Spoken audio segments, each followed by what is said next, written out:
Three terrifying beings with huge horns, pointed ears, black wings, and red skin are called demons. They're known as horrific creatures that corrupt humans and turn them evil. But real demons are different from the stories. They live hidden among humans, feeding on human desires. They evolve into beautiful, charming, charismatic beings, so they can draw out those desires even better. Some even suspect any random person on the street could be a demon. Where among an ordinary crowd, one man reveals glowing red eyes. On a subway train, the passengers ride calmly, absorbed in their phones. Teens in school uniforms laugh and swear as someone says the world is full of demons. He holds up a sign claiming many people are consumed by sinful desires. A seated man listens with growing impatience as a voice on the phone asks if they should look for someone who had an accident last night. He says there's no need because he'll take the subway instead. When the caller says they're worried about him, he hangs up. The train stays calm as someone notes that Hyeon-jin sometimes takes public transit to work. His ability is a problem in crowded places, but he needs these situations to remember who he is. He mutters that this really isn't his lucky day while an old man yells at him. Other passengers watch and whisper that the man in the suit really is handsome. Annoyed, the dark-haired man says the old man is drawing way too much attention to them, needlessly bothering the fair-skinned man with that loud voice. Hyeon-jin stands, grumbling that he should call Cheon, when a brown-haired woman suddenly asks if he's okay. He answers with a malicious smile, his red eyes sharp with irritation. He tells her to mind her own business. Then he wonders why every irritating thing had to happen to him today. The woman asks one last time if he's okay before turning away, and the crazy old man snaps, asking who the hell she is. As he reaches out to grab her from the back, someone catches his arm. The old man screams in pain as the irritated young man twists his arm and glares at the brown-haired woman, who looks confused by the sudden cry. With frightening red eyes, the young man asks what she just said. Confused, she says she only asked if he was really okay, while he keeps crushing the old man's wrist. He doesn't answer, just stares. Nervous, the woman avoids his gaze and starts speaking again. Then he turns his head, suddenly realizing he'd been staring too long without noticing. His uneasy red eyes return to the woman as she tries once more to speak. This time, she asks if he could let go of the crazy old man's arm. In disbelief, his eyes shift purple as he asks what she just said. Holding his full attention now, the woman repeats that he should release the old man, who's still screaming in agony. He asks why, since the man was attacking her, and she says violence shouldn't answer more violence. His commanding eyes turn red again when she thanks him for helping, but still asks him to let the old man go. He only stares at her, and she meets it with those beautiful brown eyes. At last, the young man lets go of the old man's arm, saying the woman wasn't lying. Grimacing, the old man finally pulls his arm free. Smiling brightly, the woman thanks the man in front of her. Still staring, he asks her to answer one question, but two guards cut him off, pointing at him.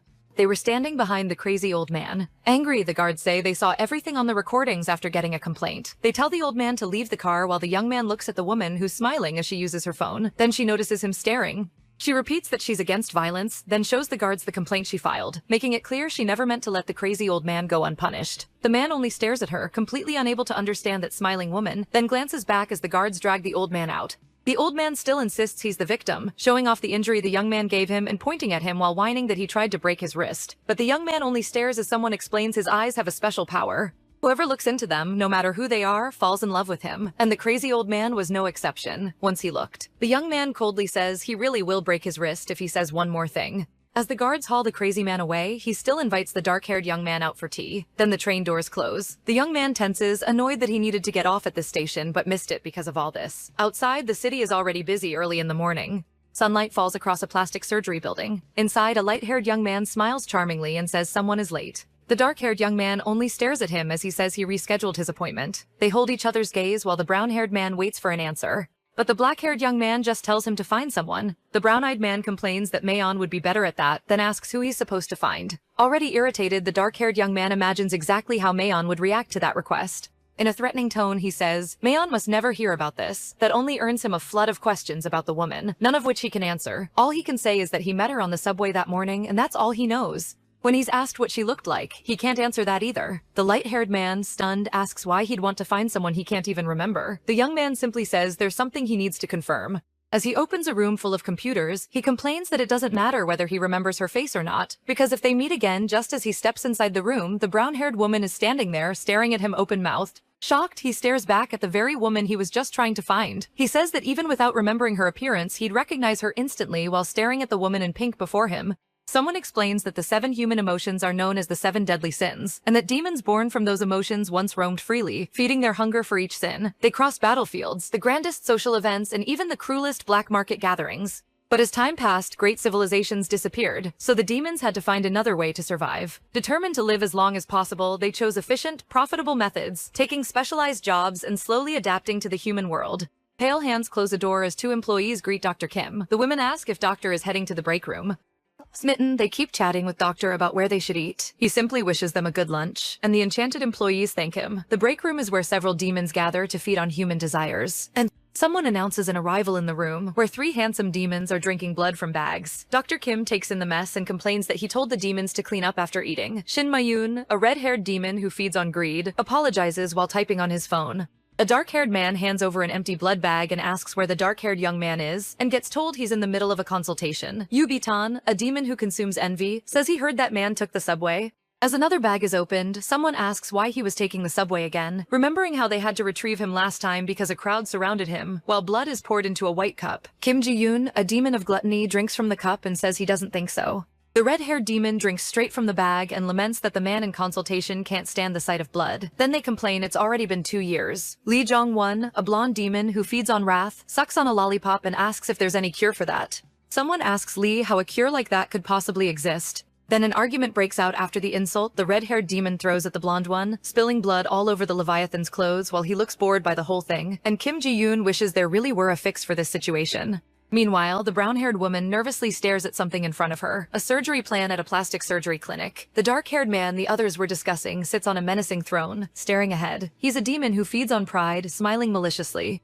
But now, serious in a white coat, Park Hyun-shin studies what's in front of him. It's the nervous girl he met earlier on the subway. The demon asks the beautiful woman her name, and Ju-in nervously answers, only then realizing he's a doctor. The silence between them drags on, and the girl can't help thinking this profession doesn't suit him at all. Lucifer grows irritated, though the beautiful woman has no idea why. With frightening eyes, the doctor asks what breast size she wants. Flustered, she says she'd like a D cup. The man answers with a beautiful, sarcastic smile and says she should consider going smaller. Offended, the woman questions the demon doctor's ability. The two just lock eyes, openly challenging each other. Annoyed, the dark-haired man complains that she's been insulting him since they met. Confused, the woman asks what he means and what's going on, but the doctor only glares at her. He thinks back to what happened earlier and how she hadn't reacted the way he expected. Why hadn't his eyes affected her, or his words shaken her at all? She wasn't even a demon, so how could she do that? He keeps staring at her, unable to make sense of it. Then the doctor finally gets her attention by asking why she'd said that to him earlier. She asks what question he means, and then remembers.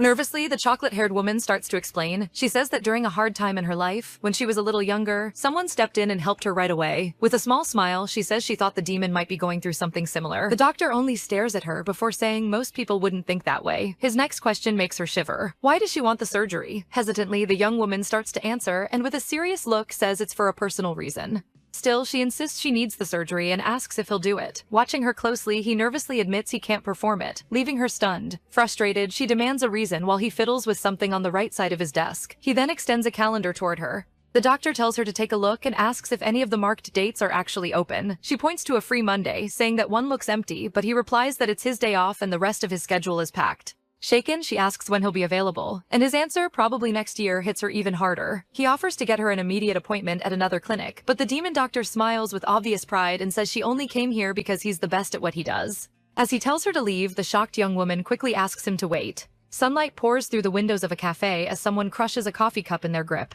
The furious Ina keeps replaying the hateful doctor she met earlier. With angry eyes, she recalls his schedule and says she needs the surgery before someone comes back. Desperate, she fumbles with her phone, insisting she'll find another clinic and snapping that even if that dark-haired doctor begged, she'd never let him operate on her. Meanwhile, the doctor is in surgery when he cuts into a patient's skin and blood starts to spill. The nurse stares at him, confused by his reaction. Shock flashes across his face and he trembles when he hears her call to him. Then he orders everyone to keep working, and the nurses praise the team's work. As soon as it's over, he rushes out and strides quickly down the clinic hallway. Dr. Kim is searching for something on his computer when the man calling his name pulls his attention away. He asks what young Lucifer is doing in his office, and Lucifer says he just came from surgery, and that for a brief moment he was fine even while looking at the blood. The brown-haired young man stares at him, then shouts in surprise, asking how that happened. Lucifer says his hands started shaking again, once the disgust at seeing blood came back. Seriously, he thinks that even if it lasted only a second, his appetite for blood had resurfaced. Arms crossed, Dr. Park says they'll have to find out what caused it. Thoughtfully, the brown-haired man wonders if his friend's brief relapse might be the remedy the others were talking about. He asks whether Lucifer did anything unusual that day. Still working at the computer, Dr. Kim thinks the effect may have appeared and vanished because Lucifer briefly came into contact with the cause, then lost it again. It might be like humans missing their medication. He says that just in case if the dark-haired man remembers anything, he should tell him, staring at his friend seriously. Then the demon mentions something else unusual happened too, shocking his friend by saying someone he met earlier wasn't affected by his power. Stunned, Mr. Kim asks why he didn't say that first. Frozen, the brown-haired doctor asks if that person is the one Lucifer asked him to find. The dark-haired man answers only with a stare. Outside, the sky is a clear blue with only a few clouds. Someone asks if he thinks the woman now sitting dejectedly in a chair could be the cure for his problem, and he admits he isn't sure while the girl keeps staring at her phone, which suddenly lights up with a call. As the dark-haired man says he'll find out whether the cure is that pretty brown-haired girl in pink, the same girl now wearing a doubtful expression under his dark stare, he notes that she's dressed exactly like she was on her last visit to the clinic. While listening to her explain, he slips a hand into his pocket, where something red glows. The red light comes from a beautiful necklace, an oval red stone set in silver ornaments framing the pendant. The woman questions what he said while he wonders if the cause might be her voice.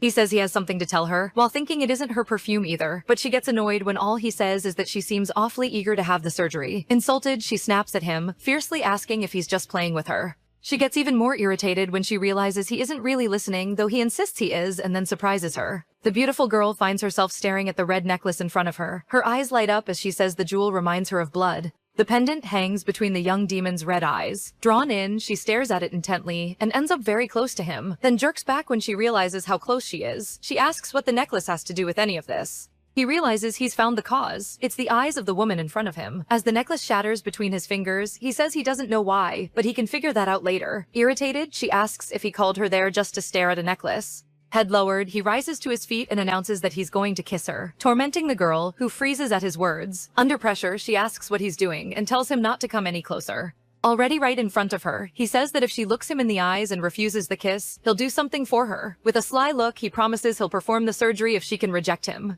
Hovering close over the silent girl, he says he'll test whether his ability works after the kiss. Embarrassed, the owner of those beautiful eyes stares at him, wondering what is happening as he keeps watching her with a challenging look. When their faces are only inches apart, she realizes he really is going to kiss her while holding her by the waist. At last, she manages to react and pushes his face away, saying she likes someone else. The doctor turns his head in disbelief, his first rejection. Meanwhile, the brown-haired woman realizes she'd almost let the demon kiss her as he looks at her with growing interest. A moment later, he gets the attention of the woman he just tried to kiss. With his head lowered, the doctor tells her she can start working there the next day. Confused, she asks why he's offering that, and also why he's suddenly speaking so casually. He says that's how he talks to all his employees. Then he says he'll operate on her, and she asks what that has to do with working at the clinic. Instead of answering, the dark-haired man turns away awkwardly. Then he explains that if she joins the clinic, he can squeeze her into his schedule. She complains that she already has a job, but starts reconsidering when she hears the salary and that she can do whatever she wants, except when the doctor calls for her. Certain he's made a great offer, the doctor says it's an excellent deal.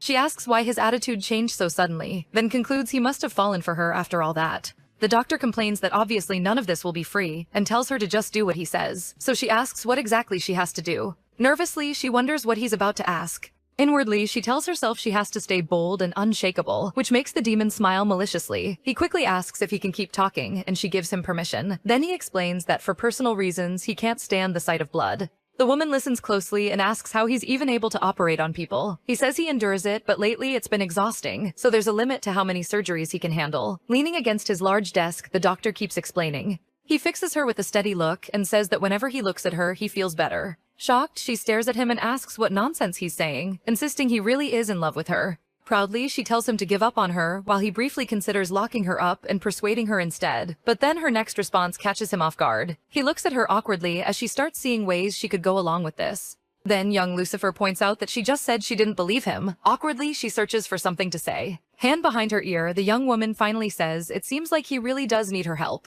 The word help leaves the doctor staring at her in shock. He gritted his teeth in anger. Then the young woman held out her hand, saying she'd stay under his care until the surgery. But the doctor stood up and ignored her. He only glanced back to say her hours started at 9 a.m. Left alone in the fancy room, she could only stare awkwardly. She questioned the man's behavior, unable to understand it. The sun shone through the large clinic windows again. A smiling employee asked about her schedule. The choppet-haired woman couldn't answer, so the young woman announced she was Dr. Park's new assistant. The employee looked at her with clear disdain. Suspicious, the curly-haired woman asked about that look, and the employee told her to follow. At the door, the employee knocked and announced Miss Juina. Still smiling brightly, she opened the door and led the young woman in.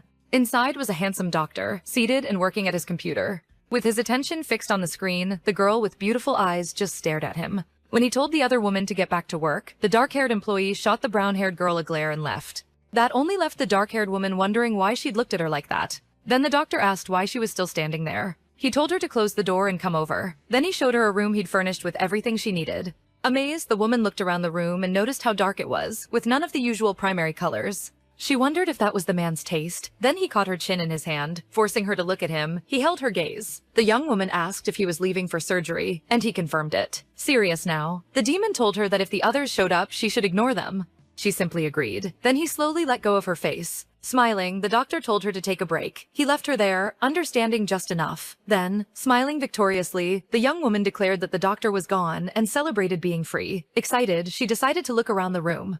But when she glanced at her boss's desk, she noticed something on it. Rummaging through his things, she muttered that this wasn't fun and that she should snoop through the other rooms instead. Then she accidentally bumped into something. She turned in surprise. Looking down, she saw she'd knocked over a small picture frame. Wondering if she'd really done that, she picked it up to check, and found a photo of an incredibly beautiful woman. Sitting in her boss's chair, the new employee remarked that the photo showed a woman, a very beautiful one, and wondered if she might be Dr. Park's girlfriend. Then she nervously guessed it could be an ex, since the frame had been turned over. Too busy figuring out how to put it back, she didn't notice someone behind her. The man behind her smiled. Then he told her the photo had originally been face down, and relieved, she thanked him. But when she saw the red-haired man standing there, she froze. Desperate, she cursed, and immediately demanded to know who he was. She nervously stared at Dr. Mayan, who looked at her curiously and said, "So it's her." Not understanding, she stared back as he called her the so-called remedy. The redhead introduced himself as a doctor at the clinic, while the young woman eyed him suspiciously. Nervously, the beautiful brown-haired woman introduced herself too. After holding out his hand for a while, the doctor asked if they were going to shake hands.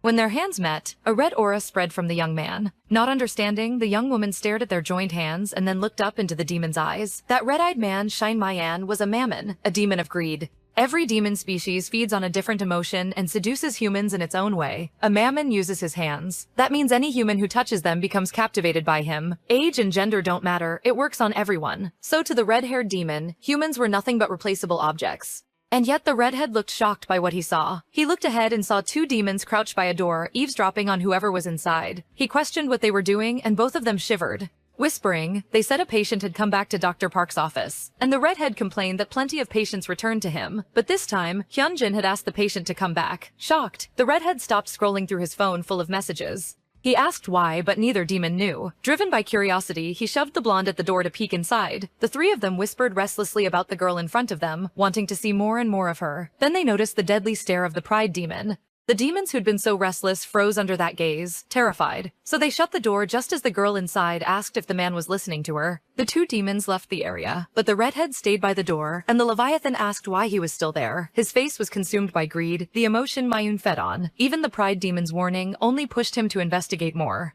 Back in the present, the beautiful girl kept staring into his eyes. Meanwhile, he asked why she was there. Confused, she hesitated over whether to answer, then remembered what the doctor had told her about the others. So the young woman said she couldn't reveal why she was there. It was a secret. She also asked him to let go of her hand so she could work. And the redhead finally realized that the girl was talking to him completely normally, and had even asked him to release her hand. He grabbed her hand again. Nervous now, he asked if holding his hand made her feel anything. Thinking how embarrassing this was, he pressed on. Was her heart racing, tightening, or were her eyes any different? She just stared at him, then finally answered that she wasn't very religious, and she was sorry. Stunned, the redhead could only wonder what the hell the pride demon had brought into the clinic. And that's when the operation began, the so-called operation to seduce Jutmaina. The first challenger was the demon Bitan, Leviathan of Envy, who seduced through his voice, even with tiny sounds. But young Aina only looked doubtful at his opening words. When she asked if that weird sound was all he had to say, Bitan, the Leviathan demon of envy, failed miserably. The second challenger was the demon Lee Satan of Wrath, who seduced through cuteness.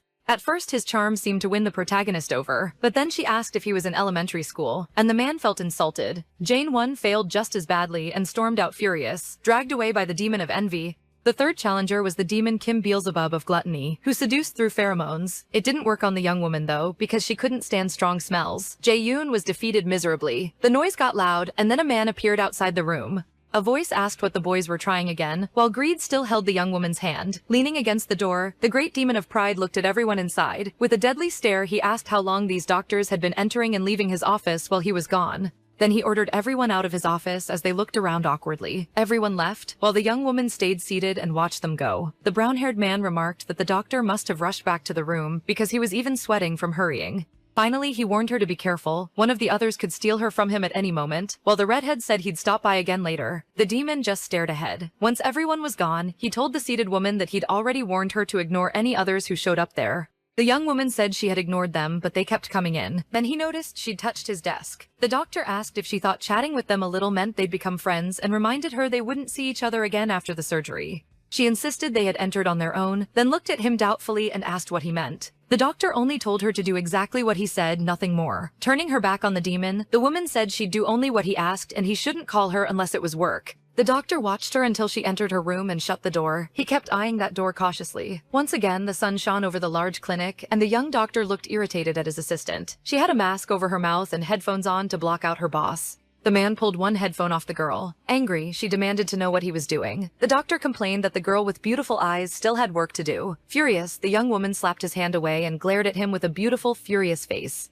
Also angry, the doctor asked if she was going to keep acting like that. Sunlight poured through the window and lit the room. Time passed until someone asked if it was enough, and another voice answered no. The young woman complained that the doctor had been staring at her longer than usual, and the dark-haired man said he'd need more time that day. She complained that he always did whatever he wanted, and he fired back. Fed up, the woman turned away and said enough was enough. It was ridiculous. When she suddenly slipped on a lollipop the boys had left there the day before and panicked as she fell. She looked at the man she'd been arguing with just moments earlier and realized her boss wasn't even going to try catching her. A dozen awful conclusions flashed through her mind about how the fall would end. She braced for the impact that never came because she landed in a chair instead of on the floor. In disbelief, she looked at the chair under her, certain it hadn't been there before, when the man simply turned and walked away, but a hand grabbed his arm. The woman said her legs were weak and asked the doctor to help her up. She figured she'd been so worried she hadn't even noticed the chair was there. Then she stared at a cup high on a cabinet. Reaching for it, she grumbled to herself that her boss had watched her fall and done nothing.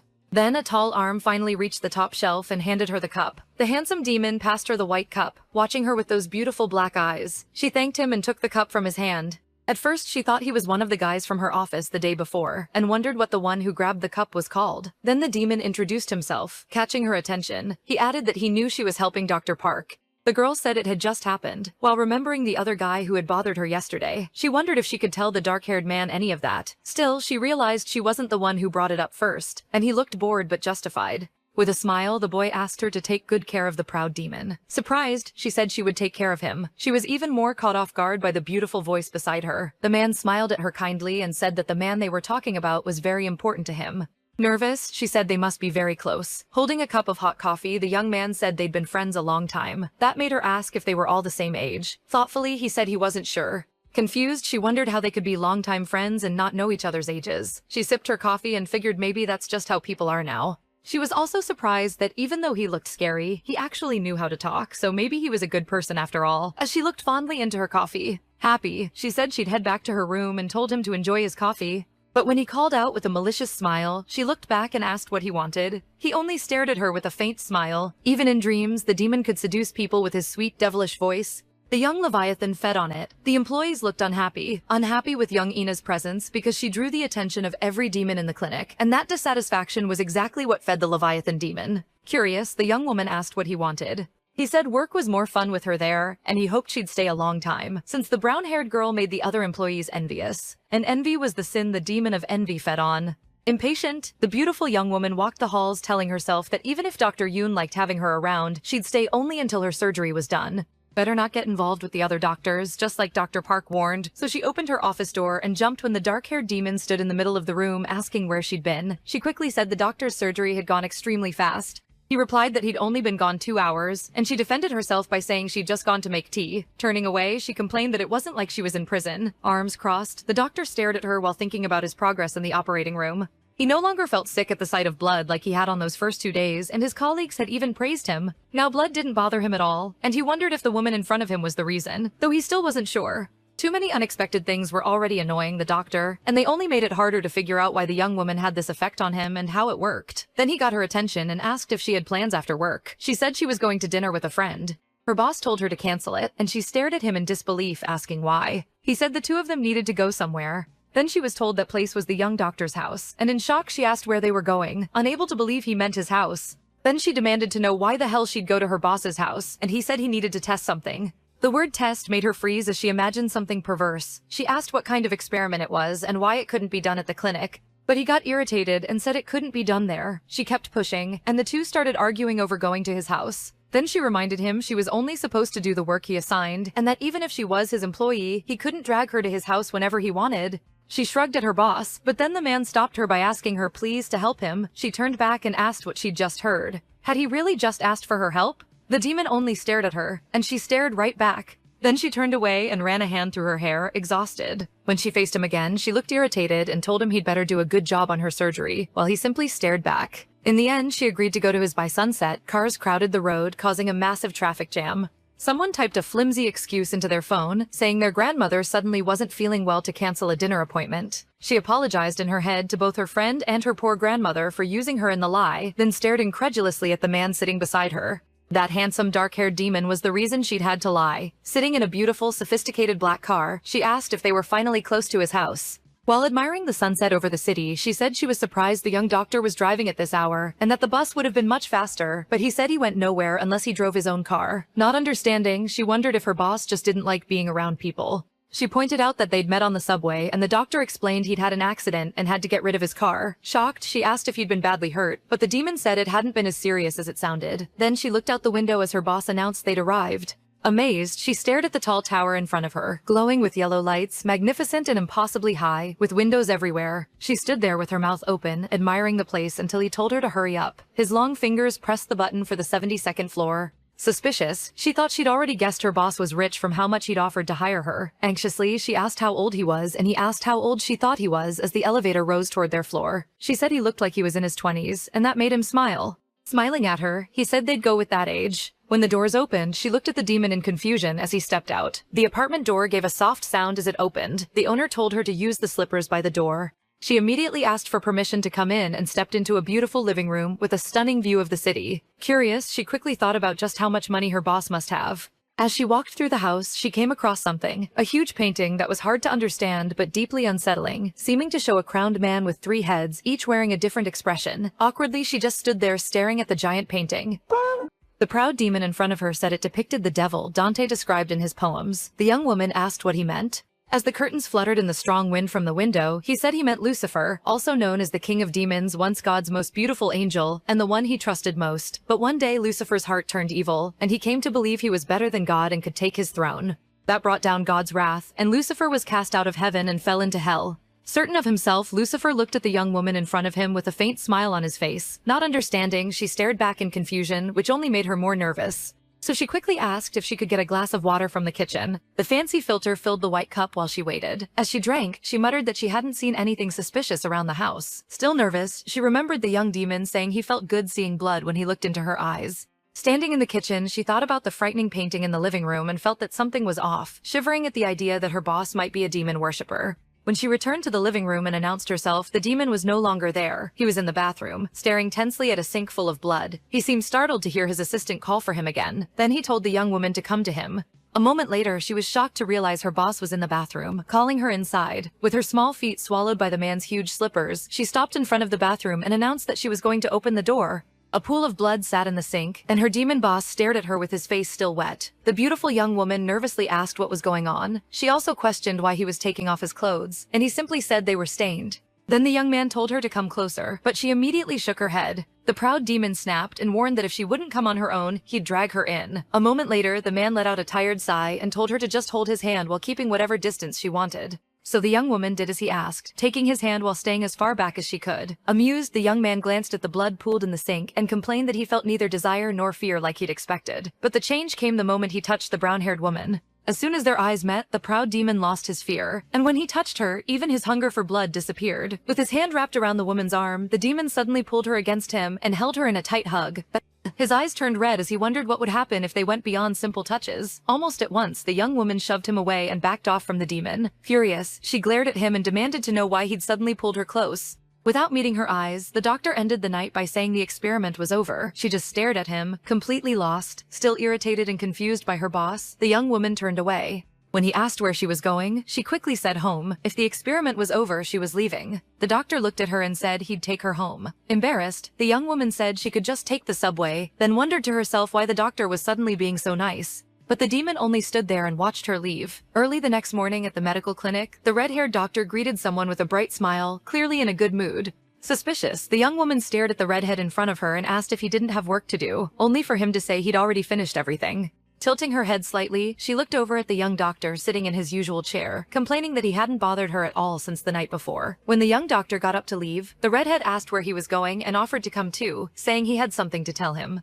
But before he could go, the brown-haired young woman grabbed his hand and asked him to wait. Not understanding, the redhead simply stared at her as she pulled him by the hand. For a moment, the two just looked at each other. Excited, the young woman said she had something to ask him while still holding his hand, then quickly realized it and let go with visible disdain. She started to ask her question, but the redhead cut in first and briefly said his name. He took the young woman's hands again and corrected how she pronounced it, insisting his name was Shin. Not really getting it, the young woman just nodded and called him Dr. Shin. Then she mentioned that Dr. Yu said they'd all known each other a long time, and the excited redhead confirmed it. But he looked confused when she asked why Dr. Park didn't seem well. She added that Dr. Park had mentioned some kind of devil and seemed to actually believe in it. A little uneasy, the redhead said, the young doctor might just be somewhat superstitious. Then the assistant brought up the time she nearly fell in front of the doctor, but a chair suddenly appeared behind her and caught her, which she said was strange. Nervously, the redhead asked if she was sure the chair hadn't already been there, and she just missed it. The young woman kept listing strange events while the redhead grew more nervous and kept telling her to calm down. Curious, she pointed out that saying it all out loud only made everything sound stranger and asked what he thought. Awkwardly, he admitted he wasn't sure about any of it.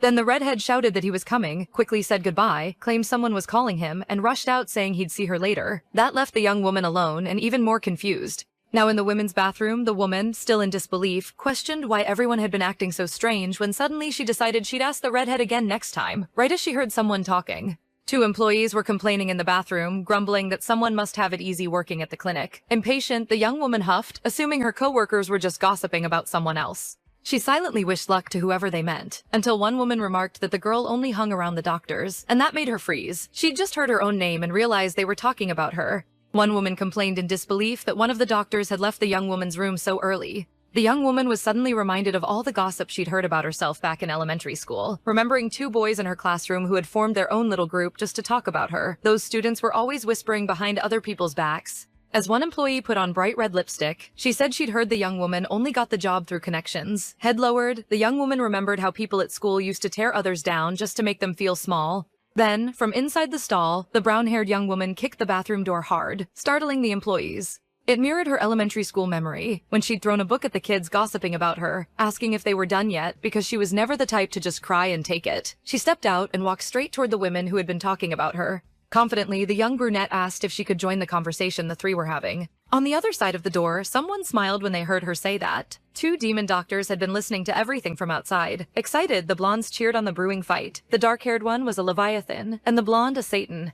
The reason those 2 were always together, despite being different species, was that they fed on envy and wrath. In a game, someone had taken first place, and the chat immediately filled with spiteful comments. The blonde smiled at the messages. Satisfied, envy turns into wrath, and that's why their species had stayed close so long. And this time was no different. Since young Ina appeared, envy and wrath at the clinic had never been higher. Out of all the demons, the blonde and the dark-haired one were the most eager to see those emotions finally explode. Nervously, one of the women tried to explain herself to the brown-haired young woman. But the woman with the red lipstick insisted she hadn't said anything wrong, claiming it was true the girl hadn't been officially hired at the clinic and only got in because of Dr. Park, which irritated the young woman as she fired back at the insults in her head. The young woman tightened her grip on her yellow phone and quickly walked up behind the woman who still had her back turned. Right behind her, she called the woman's name and angrily asked if she was finally done talking. Startled, the short-haired woman recoiled from the young woman behind her. Disturbed, the young woman demanded to know if the employee really thought she liked Mr. Park, then thrust out her phone for all 3 women to see and showed them something that left them stunned. On the screen was a photo of a handsome man at the beach, and the girl said he was handsome. Then they saw a full-body photo and noticed how tall he was. Ju Hyun Kang was a model becoming famous around the world. Smiling, the young woman said the man in the photos was exactly her type, shocking the other 3. Then she asked the woman with the red lipstick what she thought of him, while showing more of the photos. The woman admitted the young man was beautiful, and the curly-haired woman agreed, even shaking her hand and praising her taste. Still smiling, the brunette asked if they wanted to see more photos of him, then left the bathroom after handing the women a small piece of paper. The 3 stayed by the door where the woman they'd been mocking just minutes ago had walked out, now wondering if they'd completely misunderstood her. Enchanted, one of the employees asked what the handsome model's name was. The black-haired woman, still confused, said that young Ina really was a strange person. Not understanding it either, the handsome blonde commented that the three employees' wrath had vanished. The other added that the envy had disappeared too. Tired, the young woman let out a huff as she left the bathroom. Then she looked up and saw a tall man in a white coat ahead of her. Dr. Park looked at her with bored eyes and asked why she hadn't just run away from the employees. Only then did the young woman realize he'd heard the whole conversation. Seriously, the doctor said he was the only one who had hired her, and that she hadn't seduced him. Awkwardly, the brown-haired young woman started explaining herself, saying the rumors going around the clinic could affect the young doctor, while he only watched and listened. He thought to himself that the young woman was worrying about him again, then wondered who was really supposed to be worried about whom. Her boss then said she now had permission to leave. The young woman entered the room but noticed something inside. The same two doctors from the day before were there, staring at her once they noticed her. Smiling, they brought up what had happened earlier. With clear disdain, she asked if they'd heard about that too. They told her to handle the employees herself if it happened again, but none of the devils expected that one incident would become the beginning of everything. The redhead complained that he was starving. When Ina told him to go eat something, the man blankly said he couldn't eat because of the beautiful woman in front of him, leaving her confused. After that incident, all the rumors about the young woman in the company died down. Later, two employees started talking about the young assistant again, but the short-haired woman cut in and clarified that nothing was going on between the assistant and the doctors, and that talking behind people's backs like that wasn't right. That immediately made the two women feel bad about what they'd said. In the end, that incident disrupted the negative emotions spreading through the clinic, and wiped those feelings out of the place completely. The young woman went back to work, and when she passed reception, she caught the employee's attention. The receptionist called out to her, then greeted her with a bright smile and wished her a good day. At first, the young woman didn't react, but then she smiled back, genuinely happy, and with that, the last of the negative social emotions vanished from the clinic. That was exactly why the devils were starving. Shocked, the redhead couldn't believe even greed had disappeared from the place, and he complained about being hungry again. Then the brown-haired young woman caught his attention by asking if they'd cut the doctor's salary to pay hers.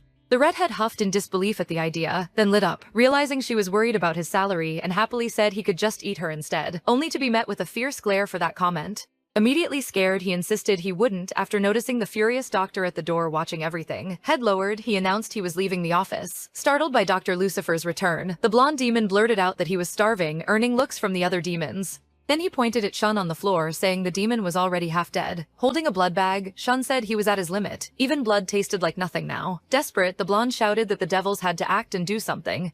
Tired, the sensible dark-haired one asked what they were supposed to do when things had been like this ever since that incident. Biting his lollipop hard, the demon of wrath said there was one thing they could do. Inspired, the young blonde looked ahead and declared it was time to make a move. Under a bright sky streaked with white clouds, someone stepped out of a red car in black leather boots. The four demons looked ahead, clearly excited by what they saw. The redhead said it had been a while since they'd gone to a movie, while someone else told them to hurry because he was hungry. But then something else caught the men's attention. He asked why they were driving when the place was only 10 minutes away on foot. Certain of himself, Mammon complained that the four of them were too handsome, and walking there would draw too much attention. The young woman shot back impatiently at that comment. Then the handsome demon Lucifer stepped out of the car with absurd charm. Later, seated in a dark place, the redhead thanked someone, then complained that someone was spilling the drink. Already flushed from alcohol, Intoy, just as red in the face, said they should order even more drinks. Then she noticed something on the black table covered with food. Also flushed, the redhead asked for a second to finish his drink, but quickly realized it wasn't on the table anymore. He asked where the drink Beelzebub had made for him had gone, and when someone hiccuped and said they had set it there, the demons noticed something was off. The young woman was acting strangely, and when they asked if she'd drunk what Beelzebub made, she just asked for another round, obviously drunk. Suddenly, Jae-yoon was slammed against the gray wall. Looking up, he found Lucifer in front of him, fury blazing in his eyes as he demanded the antidote. Nervous, the brown-haired Beelzebub said his power only let him make the drinks. There was no antidote, and Demon Park knew that. Jae-yoon was a demon who seduced people with pheromones, and he could inject those pheromones into liquids through his hands. So when humans drank them, they reacted as if they'd taken a furfant. But for a demon, it was basically just alcohol, without effects that strong. Someone in black sprinted up the gray stairs. Demon Park stared ahead, visibly tense. When he looked up slightly, he saw an open door marked emergency exit. He rushed through it and looked ahead again, and there was the curly brown-haired young woman, cheeks flushed and smiling from the extra strong drink. Still smiling, she asked how he'd figured out she was there. Angry, fists clenched, he reminded the drunk woman he'd warned she'd pay if he caught her ordering, and told her to come down from where she was, but he was cut off at once when she threw her arms around him, smiling beautifully. Caught off guard, the demon froze and simply let the small drunk woman cling to him. Then he slipped one arm around her, almost returning the hug. Sniffing him, the young woman murmured that he'd come from so far away just to see her. Eyes shining, the drunk girl looked up at his face and called him Jahan, then hugged the demon again, whose real name was Hyun-shin. In a sophisticated room overlooking the Eiffel Tower, a black-haired man fiddled with his phone. He had piercings in his ear, an X tattoo just below it, and a white shirt on as he texted asking what Ina was doing, and complaining she still hadn't answered even though it was already morning in Korea. After setting the phone down, he lay on the couch, realizing she wasn't even sleeping at her friend's house. Then his phone vibrated with a notification. He grabbed it at once, ignoring the drink on the coffee table and the gorgeous tower view. All he did was call someone, say his photo shoot was over, and demand the next flight to Korea. When asked why, a white plane crossed Paris's dark sky, as he admitted something felt wrong. In the morning sunlight, a large residence gleamed. Light spilled across the room's white curtains. Inside, the young intern slept peacefully until something bothered her enough to wake her up. She sat up, holding her head, complained about a terrible headache, and wondered what time it was. Yawning, she thought about how desperately thirsty she was. She tried to remember what had happened the night before, confused because she'd never blacked out from drinking before. But when she moved to get out of bed, she finally noticed the handcuff locked around her wrist. Not understanding, she looked to the other end of the chain. Then she stared ahead, oddly calm, and with a smile, realized something very important. That this beautiful, elegant, absurdly sophisticated place where 5 doctors were sleeping peacefully around her definitely was not her room. The realization hit, and she froze. Then came the inevitable shriek. Her scream woke everyone, and she immediately started asking vital questions, like why all the guys were sleeping shirtless. The redhead was first to say good morning, and she screamed back that that was not the issue. When someone explained it was Dr. Kim's house, she panicked, said she had no money to pay them, and assumed that was why she was there in handcuffs. Desperate, she checked her phone and found several missed calls from someone named Juhan. Alarmed, she looked at the person sleeping beside her and finally focused on her boss, whose face looked utterly exhausted. Then he ordered that from now on she was never going out drinking again. She was stunned and didn't understand why, especially with her memory still foggy. So she asked if she'd done something wrong, while the demon looked at her with a saddened expression. He remembered the moment she'd called him by someone else's name, and the memory left him staring in disbelief. Then he remembered their first meeting, when she'd rejected his kiss because she already liked another man. Clinging to him, the woman had asked if the man she was waiting for had come to pick her up, and the demon holding her had gritted his teeth in anger. But then he calmed himself and simply hugged her back, telling her yes. After that, the demon asked if they could go home. Then he lifted the now peacefully sleeping woman into his arms. The other demons came over, asking where she'd been and how Lucifer had found her. When the doctor asked where she lived, no one knew. As they argued over where to take her, Demon Park stayed quiet, listening, then seemed to get an idea and suggested they bring her to Beelzebub's house. Back in the present, the young woman awkwardly looked at her boss lying beside her and admitted she remembered nothing after she started drinking. But she began to tremble when someone said she'd caused a huge scene. Apparently they almost crashed because she'd picked a fight with another driver right in front of them, which made the car lose control for a moment. That was why they'd handcuffed her to her boss, so she wouldn't do anything reckless again. They also said she ran out of the restaurant and it took a long time to find her. Distressed, she lowered her head and apologized because she truly couldn't remember anything from the night before, and her boss asked if she really remembered nothing. The chain gave a light tug, letting him prop himself on one elbow and ask again, still lying there, if she remembered nothing at all. Sadly, she said no. Resting his face on his hand, he looked at her and quietly told her to forget it. Then young Kim appeared at the bedroom door with a bright, happy expression, asking if the little drunk girl was awake yet so she could eat before leaving. Kim asked Demon Yu for help and stepped back out. The young woman reminded her boss about the handcuff key so she could at least go wash her face. Only then did the man remember he'd forgotten the key, and he quickly made a new one behind his back, out of her sight. Turning back to her, he asked her to hold out her arm. But instead, he found the beautiful woman staring admiringly at something in front of her. She was openly admiring the envious demon's body, and every demon heard her thoughts as she praised Leviathan's physique and called him a model. The young woman called the demon in front of her wonderful, not realizing the others could hear every thought and were listening closely. Pleased by that, the Leviathan smiled and finished putting on his shirt. Still staring at him like she was enchanted, she finally answered when the demon called her. He then asked what she wanted to eat that morning. Lucifer could barely contain his rage, and in his fury, he easily snapped the key. The young woman told Leviathan she'd cook instead, leaving the redhead stunned while the dark-haired man looked even more pleased. Excited, the young woman suddenly remembered the key, but her bright expression vanished when her boss said he didn't have one. He even held up his large white hand, completely empty. With an innocent look, he complained that the key from earlier had somehow disappeared. Terrified, the brown-haired woman stared at him, now stuck to a boss who claimed he'd lost the key. Smiling, he said there was no fix, so they'd stay like that until the end of the day. The brown-haired woman in white asked her boss to wait outside when she went into a room, cursing every name she could think of under her breath. The boss took his place right in front of the door, while she tried to get farther from it, hoping to at least reach the products on the bathroom sink. She stretched as far as possible for a small beige bottle. When she finally grabbed it, she celebrated, but the bottle slipped and fell to the bathroom floor beyond where the chain would let her reach. The door the man had been waiting by opened, and irritated, she called the demon inside.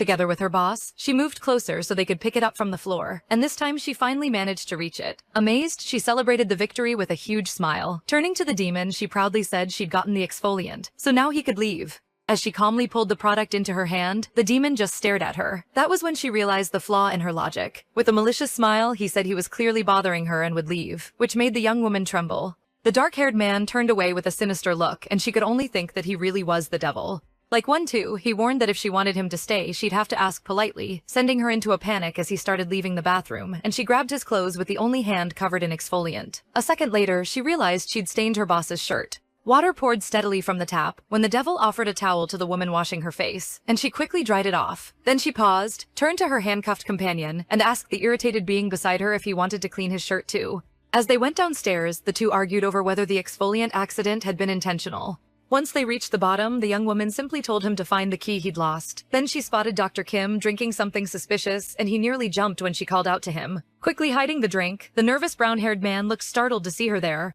With a strained smile, he said breakfast wasn't ready yet and told her to look around the house, while the demon of gluttony hid a cup of blood behind his back. What he didn't notice was the blood still on his lips, and the innocent girl saw it. Awkwardly, he covered his mouth, but by then it was too late. Curious, she started asking what he'd eaten and pointed out again that his mouth was red. Annoyed, Lucifer cursed his friend while forming a cup in his hand, a cup filled with red liquid which he dropped to the floor to draw their attention and get the brown-haired man out of trouble. Both of them stared at the cup, and the red liquid spilled across the floor. Alarmed, they turned to question young Park. The woman grabbed her boss's hands to inspect them and asked if he was okay. Then she pulled him away so they could clean the stain on his pants. As they left, Lucifer glanced at the man behind them who was staring back with a silent, deadly look, and that left the gluttonous demon shaken.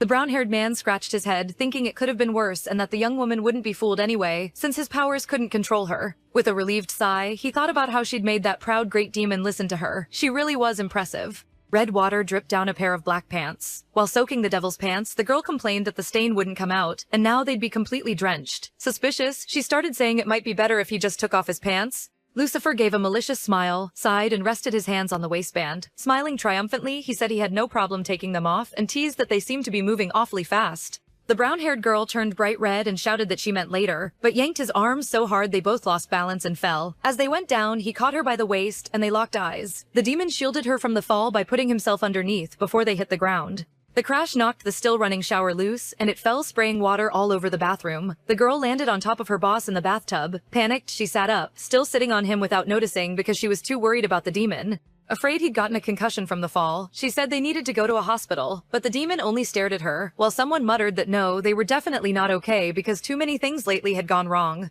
Worried, the woman asked the man under her if she should call an ambulance. He finally answered, but so vaguely she couldn't understand him. Then he just pointed out that her clothes were getting wet. She said that didn't matter and asked again if he was okay. The man said he wasn't sure, while she kept a hand on his chest, and admitted he honestly didn't know if he was okay at that moment. A little later, he had to wait outside again while the protagonist changed. He asked if she was done, and she answered that she wasn't because the clothes were huge, while Hyeon-jin explained they were the smallest they could find. Until her own clothes dried, she'd have to wear those. So after a while, Ina finally came out in casual clothes and asked if he was sure he didn't need a hospital after that fall. He said he wasn't sure his head still hurt. Maybe he should make sure it wasn't a brain hemorrhage or something. That shocked the protagonist, so she asked him to let her check, or better yet, they should just go to the hospital to be safe. Ina stepped closer to touch his head, saying it was all her fault since she'd been causing him trouble since the day before. So she should pay for his treatment or do whatever he wanted, which immediately caught Hyun-shin's attention. He suggested she should do the next 5 things he asked without complaining, and she looked away because 5 sounded like too much.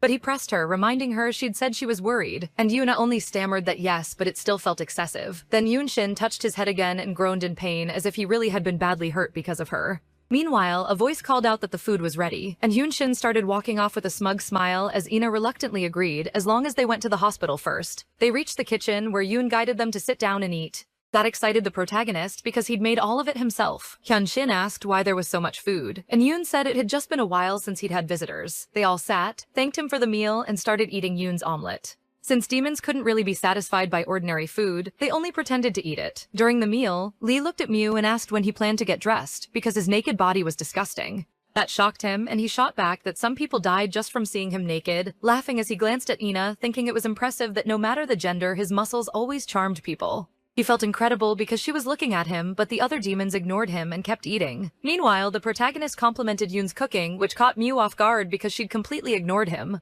Yoon smiled, thanked her, and said there was plenty more, so she shouldn't hesitate to ask, still ignoring Mew, who remained frozen because Ina apparently hadn't even noticed him. Everyone else kept eating. After the meal, the protagonist stepped out, and her eyes were drawn to a display full of trophies and medals. As they moved closer, Hyun-shin explained they were sports trophies, which impressed Ina. She could also see several photos of Yoon holding trophies after car races and other competitions.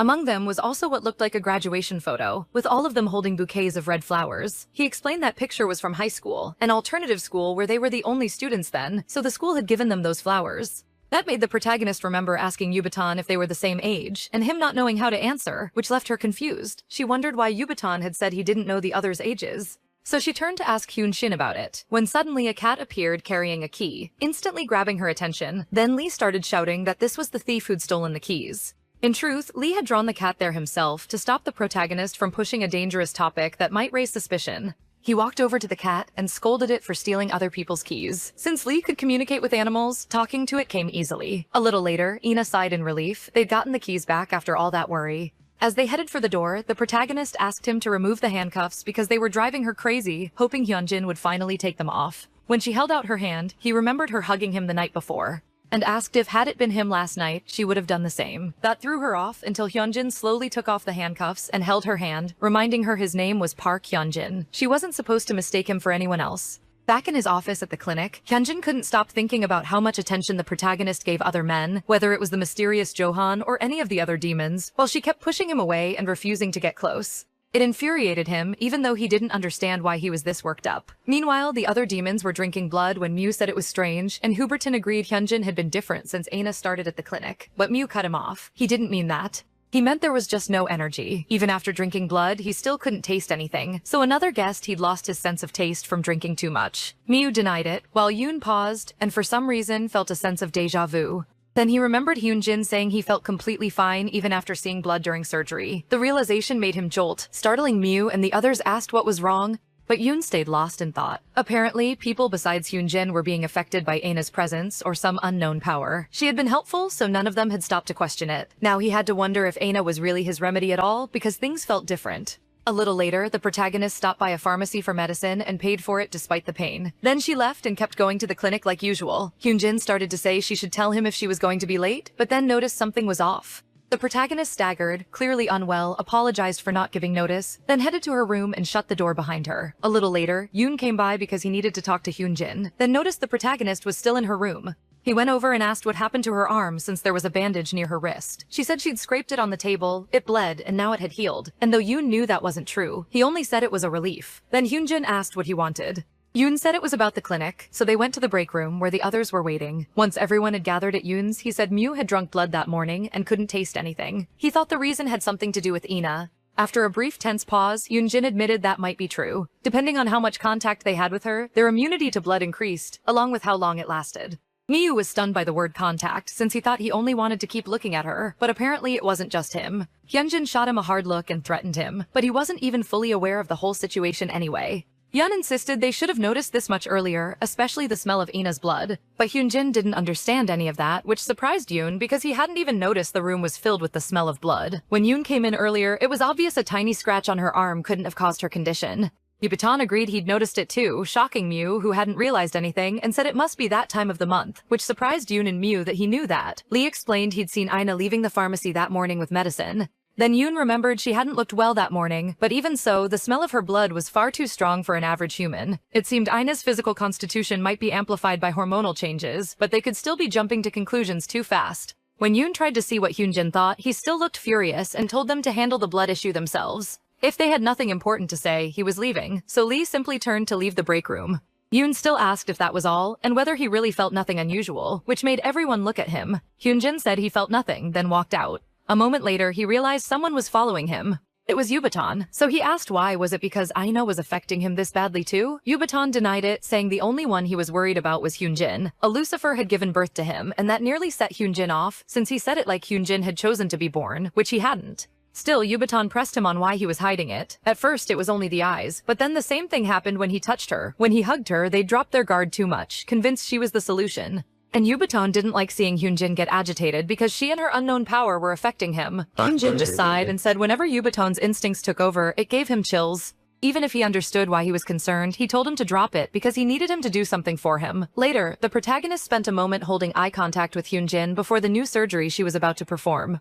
Then she turned away, thinking he should be fine now, and moved off with a hand on her stomach. That made him start to say that if she was hurting that badly, she should quit acting so pathetically and go home. That irritated her, and she snapped that she was going home anyway since it was almost time to leave the clinic. After the shouting, he walked off, leaving Ina frustrated because if he was worried, he could have at least spoken more gently. As she left the clinic, she complained that once she got her surgery, she'd quit that job for good. While walking down the street, two masked men approached her and asked if she knew the way to DV plastic surgery. She got nervous and backed away, saying it was her first time in the area. That made them suspicious because they'd already seen her leaving the clinic. The moment she realized they'd known where it was all along, the protagonist went on alert, even as they kept insisting she guide them. But Ina ran. She fled from them until the pain in her stomach forced her to crouch. It was too much to keep running. One of the men came up and grabbed her wrist, insisting they start pressuring her to find out what her relationship with the clinic's doctors was. She screamed at him to let go, and the other man picked up a stone, threatening to break a bone if that was what it took. Meanwhile, Hyun-jin was in surgery and thought it was strange. The effects shouldn't be fading yet.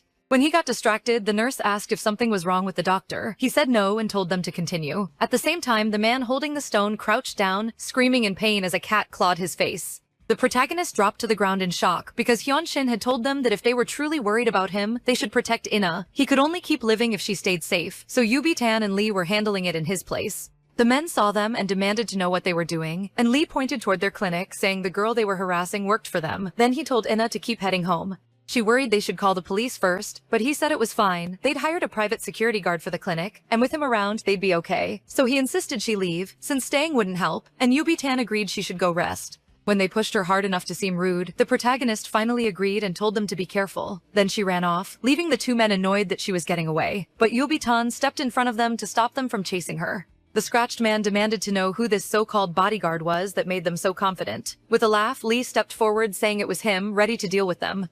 Meanwhile, Hyun-jin finished the surgery and stepped out of the room just as Yubi-tan came back to report that someone had tried to attack Aina. The man involved had a mark on his body just below the neck, which made Hyun-jin freeze in surprise. Yubi-tan didn't know who he was, but whoever had chased Aina was definitely a demon. When they gathered in the tea room, Yubi-tan said a demon had tried to hurt Aina that day, which enraged Mew. Then they clarified it was actually a human, and Lee added that one of the men had a mark on his arm. Apparently a demon had left marks on them, and Lee demanded to know who had done it. The man started rambling and begged to be spared, promising he wouldn't tell anyone if they let him go this once. But somewhere else, someone pressed a red button, and the man in front of Lee died, spraying blood everywhere. That frustrated him because they'd lost a source of information, and the blood splashing across his face almost made him notice. Back in the present at the clinic, Yeon tensed up when he heard about a demon leaving marks on its victims, thinking it had to be the demon of lust, Asmodeus. He hadn't known there were that many others in Korea besides them, and wondered how they knew about Aina and why they had approached her. Yubi-tan suggested they might have gone after her because of them. Maybe they wanted to use Aina as a hostage to warn them.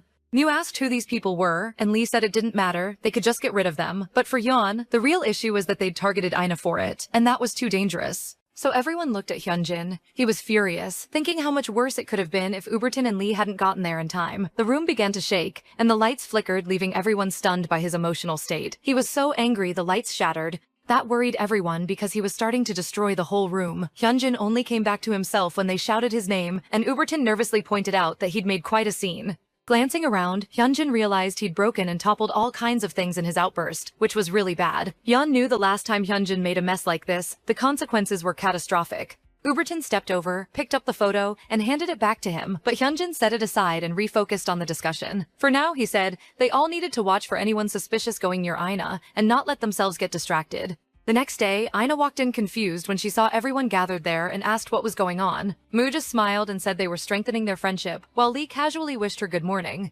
Then she asked what happened to the guys from yesterday, and Lee told her their bodyguard handled them, and they ran off acting innocent, just to keep her from worrying. Then she asked Hyun-jin how he planned to see patients with everyone crowding the place, and the doctor calmly said he'd postponed his appointments, completely unconcerned. So she shot back that he could have used that time to operate on her earlier, then shut herself in her room and left them outside. At her desk, she stretched, still sleepy, and decided coffee might wake her up. The moment she stepped out, Yu immediately asked where she was going, wondering why she needed coffee this early, which only confused her since it obviously wasn't night. He even stood up and offered to get it for her, but she said it was fine, even though Yu insisted on going along. By 3 in the afternoon, Aina was complaining because they were still in the room, making noise and eating those irritating chips. She even argued with Yoon, saying he could work in his own office instead of sitting there writing.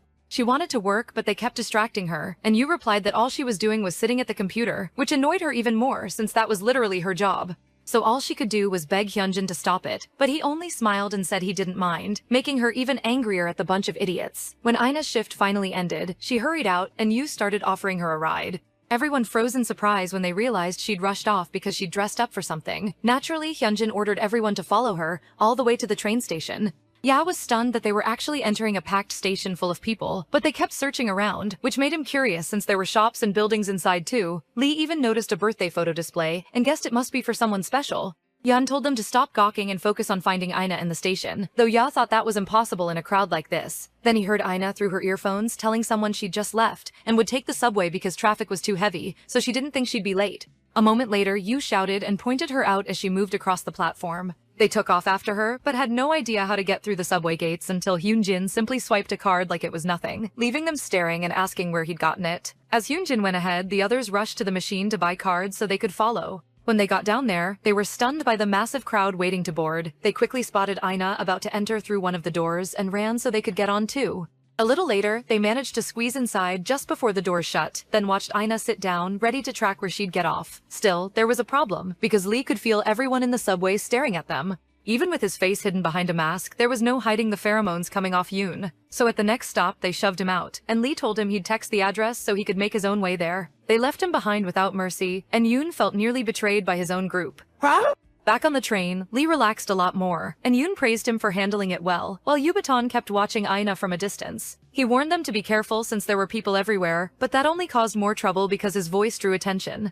Mu told him to be careful, then immediately tripped and grabbed a man's shoulder, earning an angry glare. Mu tried to explain it was an accident, but his touch itself was enough to enchant people, which only made things worse. At that point, Hyunjin warned that if anyone did anything else to attract attention, he'd kill them. He was that furious at their stupidity. A little later, they saw Ina getting off the subway and followed her out as evening started to fall. Yubaton called Yoon and said they were at a restaurant right in front of Station 0, telling him to meet them there. After the call, the demons spying on Ina wondered if the man she was meeting was trying to seduce her with food. Still, they were too far away to see his face clearly, so Yubaton asked if they should head inside too. Hyunjin said they should at least see the face of the person who'd been making her suffer all this time, so they went in. When Yoon finally got to the restaurant, he found the other demons at a nearby table and walked over. Asking about Ina, he quickly noticed they were all in strangely bad moods, and Lee tilted his head toward her, saying they'd expected better.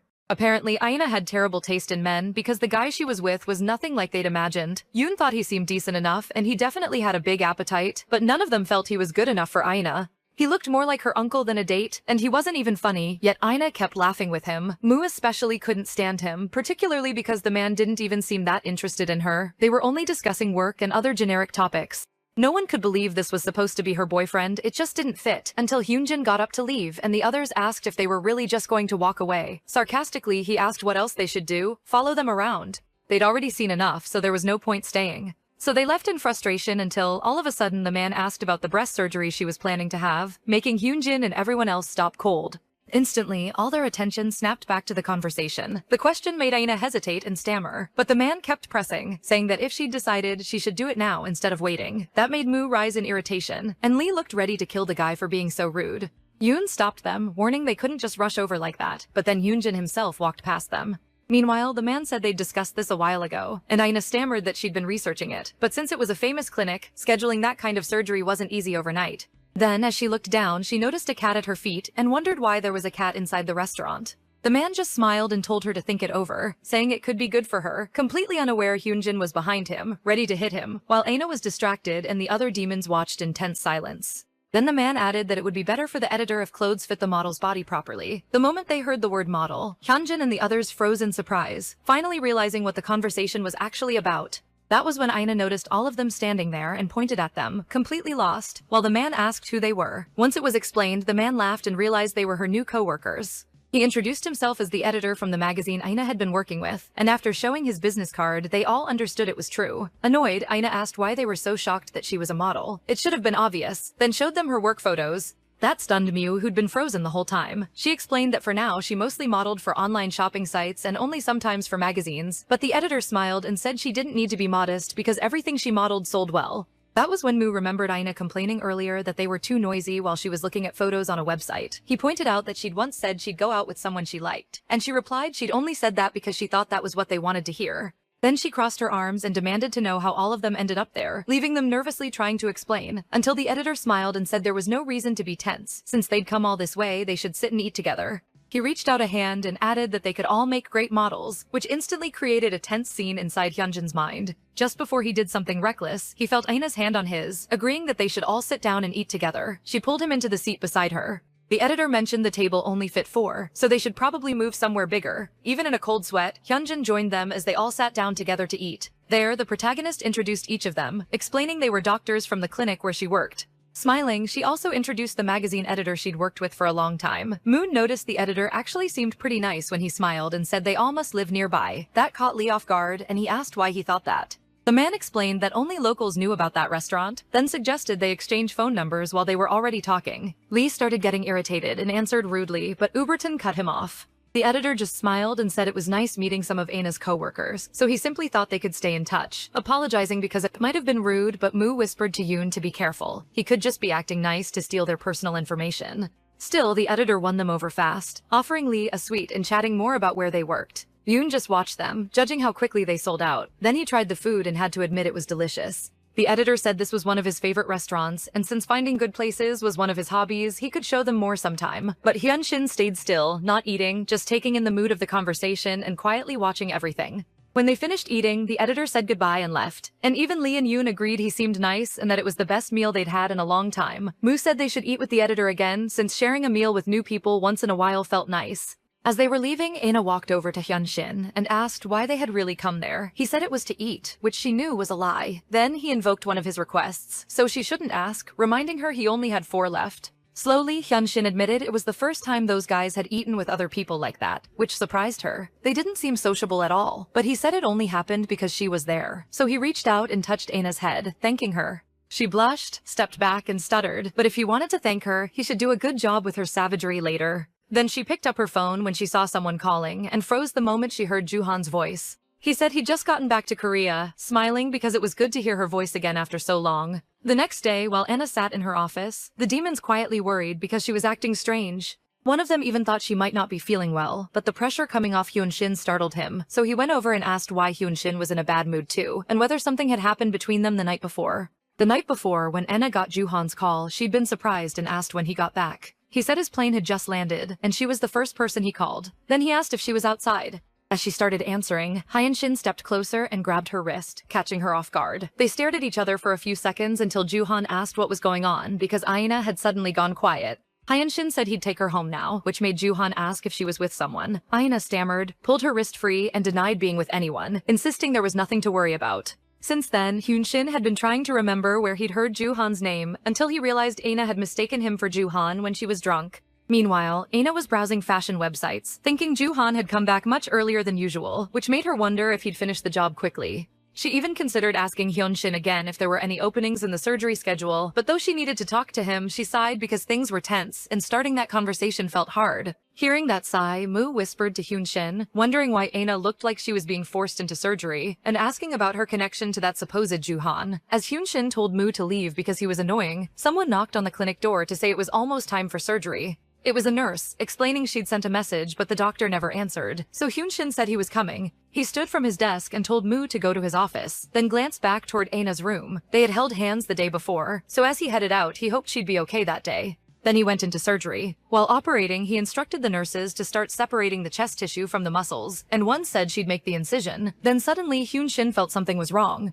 His hands were trembling, which was a serious problem because Aina's effects didn't seem to be working. There was no sign things would get better anytime soon in that state, so he told the nurse to bring Aina immediately. A little later, Aina came to see him, and he told her not to come in, just stay right there by the door. She looked around and asked if the operating room was really that dark, because she couldn't even tell where he was. So she asked why the lights were off, and that's when she noticed Hyunshin's dark expression and his blood-covered hands, which made her tense up. He asked if she'd stepped back because she was scared, but what she'd go through in surgery would hurt even more than it looked. He stared at her deeply and remembered asking why she wanted the surgery, only for her to stay silent, which made him think of Ju-hyun. Then Hyunshin asked if she still wanted the operation anyway, and she steadied herself and said yes. So she asked him to reserve her a slot whenever one opened, just like he promised. After all, that was their deal. The next day, when Hyunshin entered his office at the clinic, he sighed and called Aina, asking if she was avoiding him because of what he said yesterday, or if she was simply late. Because when she was going to be late, he'd always asked her to let him know. But Aina reminded him she'd already told him, and he asked when. She said it was when she came down to the operating room the day before, then remembered she'd meant to tell him properly but forgot after everything that happened. Hyun-shin just told her to come now.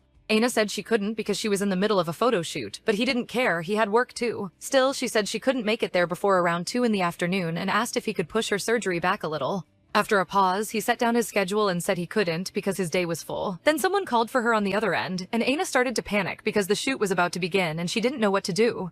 Hyun-shin looked up at the wall clock and finally told her to give him the address, having made up his mind. So he drove to the studio where Aina was shooting, and parked right in front of the building. Then he told her to come out, leaving Aina shocked he'd gotten there that fast. While waiting, he glanced toward the nearby park watching some children play together, until someone knocked on the window, and when he rolled it down he said she was his employee, yet she'd left work without proper notice and even made him come all the way there to get what he needed, even though he was supposed to be the boss. At this point, she was getting a little arrogant, but when Hyun-shin looked at Ina, he was caught off guard and asked about her clothes, and she said it was her outfit for the photo shoot. He also noticed she'd changed her hair, and she said she had only straightened it a little, smiling as she asked if it suited her. After a moment, Hyun-shin said it looked strange and she looked much better before, making her sigh. Then she said she felt bad for wasting his time, so she should hurry and say what she needed. Then, getting an idea, she asked if he wanted to come upstairs and look around the set. So they went up to the location, where several people were talking and working under lights with cameras and edits. A man in glasses turned and yelled at 2 models for being distracted and not getting ready. Then he heard noise somewhere else and got annoyed again. Someone explained that one of Ina's colleagues had come to see the set, and he was so handsome it was hard to believe. Meanwhile, Hyun-shin was surrounded by people praising his looks, asking if he was a model too. He was furious after Ina got dragged off to finish her makeup, leaving him alone while she was forced away. Then a woman reached up to touch his face, and even though Hyun-shin pushed her hand away, she stared with dark eyes and said his skin was flawless and his eyes looked like jewels. That only made him more tense, sweating under the flood of attention. Ina finally stepped in and grabbed the girl's hand when she tried to touch him again. She scolded them, saying they couldn't crowd someone and touch him without permission. It was rude. That snapped everyone out of it, and they started wondering why they'd acted that way, realizing they'd lost their minds, so they apologized. The two of them sat a little apart, and Ina apologized, saying people normally weren't like this, and she was surprised too. Hyun-shin said it was fine, until a guy came over to tell Ina the main models still hadn't arrived, so they'd shoot her first. She agreed and got to her feet, saying she didn't know if it made up for earlier, but since Hyun-shin was here, he should stay and watch her work. With that, she went to start the shoot, and Hyun-shin watched as the session began. He was almost shocked he hadn't known she could make expressions like that, and she was better than he'd expected.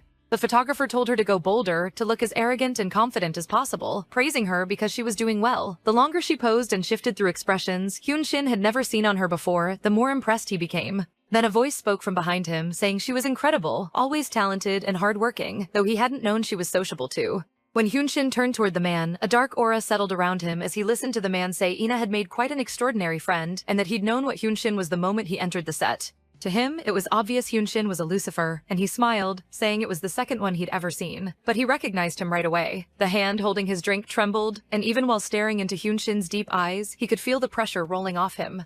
Jun asked if he wanted coffee, even though he'd already taken a sip, then mocked him, saying maybe he didn't drink what commoners did. He asked how Hyun-shin had met Ina, since he didn't seem to be her boyfriend, maybe just a friend or something. 2 demons had already shown up around Ina recently, and Hyun-shin suspected Joo-hyun was the one who attacked her near the hospital before. Now Joo-hyun figured he knew all of her friends, so Hyun-shin suggested he could be her boyfriend. That made Joo-hyun laugh and say even a Lucifer could be cute sometimes. It was obvious he wasn't her type, which irritated Hyun-shin. He told him to keep talking and see how far he could go. The force of his presence made Joo-hyun feel the whole atmosphere shift as Hyun-shin locked onto him. He didn't even have the strength to lift a hand. That was a Lucifer's power. Meanwhile, the director thanked Ina for her work since they finished early, and she thanked him back. Hyun-shin commented that if Joo-hyun wasn't intimidated even after learning he was a Lucifer, someone had to be protecting him. That made him step closer, saying there were only 6 Lucifers, and he'd never seen Joo-hyun among the first-class ones. He leaned in near the back of his ear while Joo-hyun still fought to control his trembling. Then someone called out to Joo-hyun and he realized he could move again, so he covered his neck, wondering if Hyun-shin had seen what was there.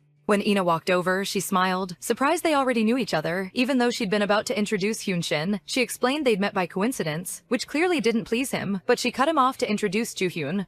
That made Hyun-shin widen his eyes when he realized who he was. The guy smiled and praised the protagonist for doing so well, making her blush because she felt she hadn't done her best. He stepped closer and brushed her hair back from her ear, then complimented her beauty. That made her smile broadly. While they talked, Hyun-shin kept staring at Joo-hyun, realizing he had to be the one Ina liked from the start. Not just a human, but a demon. Meanwhile, Joo-hyun offered Ina his drink so she could cool off after the shoot. Ignoring Hyunshin's fury, Joo-hyun smiled and kept talking to Ina, suggesting they have dinner together since it had been so long. She stammered, but Joo-hyun went on, saying he was finally with her in Korea and only wanted a meal with her, just the two of them. Soon, Hyunshin understood what he was planning. A demon's seduction didn't work on Ina, so her answer would be entirely her own. Ina glanced at Hyunshin, then finally said she'd meet Joo-hyun later at the hospital. She walked past him with Joo-hyun smiling triumphantly, and he whispered goodbye to Lucifer, saying they would definitely meet again, which left Hyunshin furious. The two headed to Joo-hyun's car and he guided Ina there, saying he'd made a reservation, but it might get crowded, so they should go early. Even with his excitement, the protagonist wasn't happy. She looked back at Hyunshin, yet Joo-hyun had made the whole trip just for her. Joo-hyun noticed her distraction, so she apologized and said they should leave dinner for another time. Then she turned around, rejecting his invitation. She ran out of the garage and back toward the building, while Joo-hyun only watched in silence. Meanwhile, Hyunshin kept thinking he was sure he'd seen something behind Joo-hyun's ear, 2 X-shaped tattoos. The nobler a demon was, the less likely they were to bear marks. So those 2 crosses behind his ear had to mean he struggled to control his desires, making him clearly a low-class demon. Hyunshin sighed, realizing she'd been caught by the worst kind, then jumped when Ina's voice behind him asked who he meant. Looking back, he wondered when she'd gotten there. He hadn't heard her at all, and asked why she'd come back. Ina said she thought she might be late if she went out to eat first. Besides, she wasn't that hungry, until her stomach betrayed her, growling loud enough for Hyunshin to hear perfectly. A little later, the two sat on a bench in the park, where Ina ate a small snack to cover her hunger. In the middle of it, she admitted he was the man she liked, which left Hyunshin silent. She explained that her parents died when she was very young, and her grandmother had raised her ever since. Back then, she met Joo-han, who came to congratulate her on graduating high school, and brought her flowers. That was why she appreciated Joo-han. He'd always been by her side. Hyunshin asked if he was the one who told her to get surgery if she wanted to date him.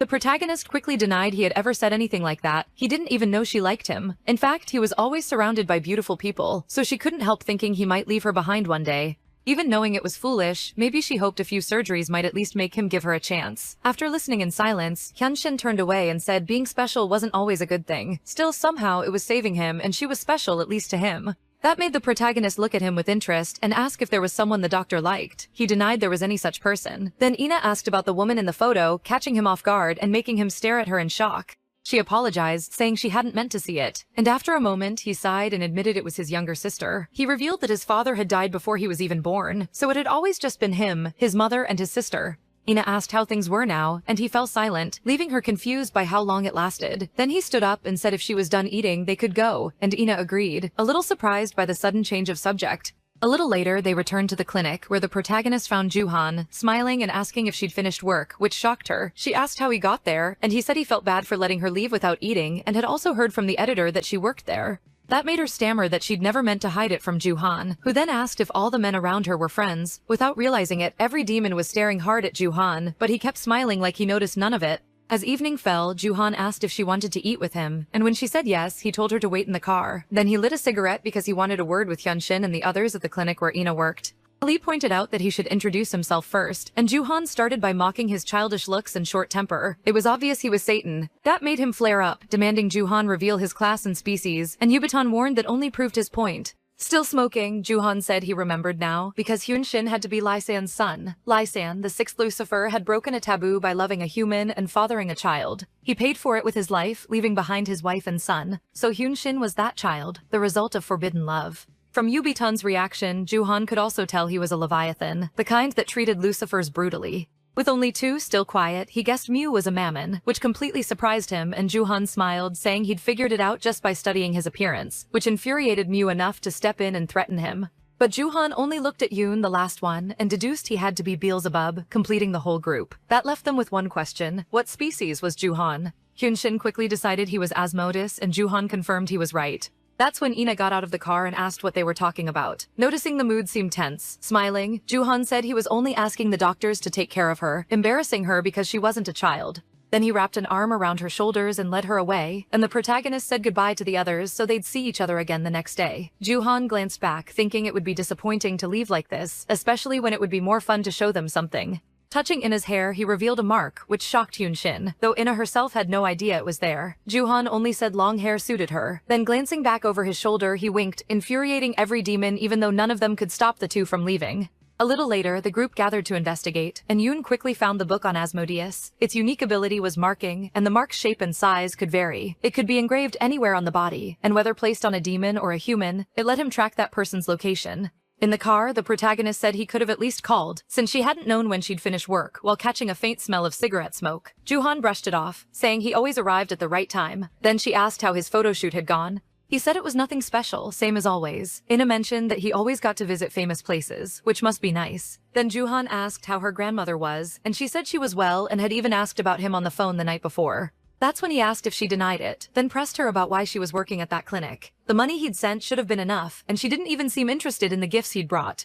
Again, Inna felt frustrated at being treated like a child, and replied that she had a job now, so she didn't need that much money. She hadn't spent a single cent of what Joo-han sent.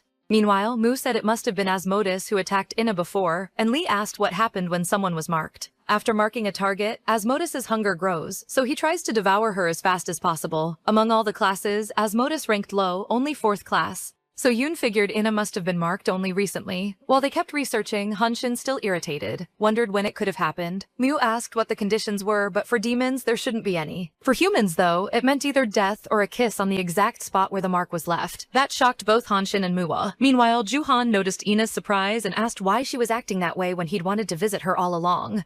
Then he suggested they have dinner and go to her house to spend more time together. That instantly reminded Ina of all the times she had asked him out, only for him to refuse because he was always busy. Seeing her reaction, Joo-han asked what was wrong. Did she not want to go? She quickly denied it and said she was just surprised. While they talked, a phone started vibrating with a call from Yoon, but there was still no answer. Even so, he kept calling as they drove, all of them worried about her. Moo cursed himself for forgetting about Joo-han. With that suspiciously seductive face, he should have at least guessed he was a demon.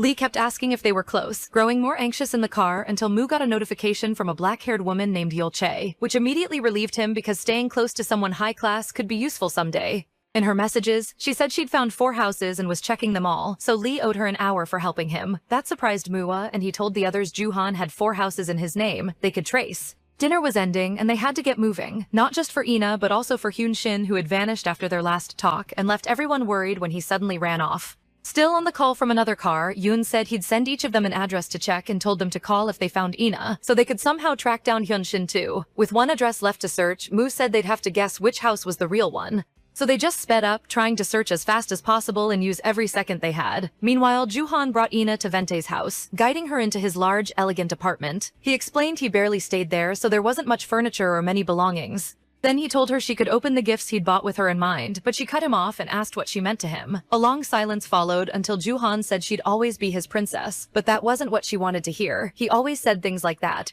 Her hands started trembling as she asked if he was taking her seriously at all. He hadn't even called to tell her he was coming back to Korea early. Hurt? She said she'd spent all that time desperately waiting for a call, and he never did anything.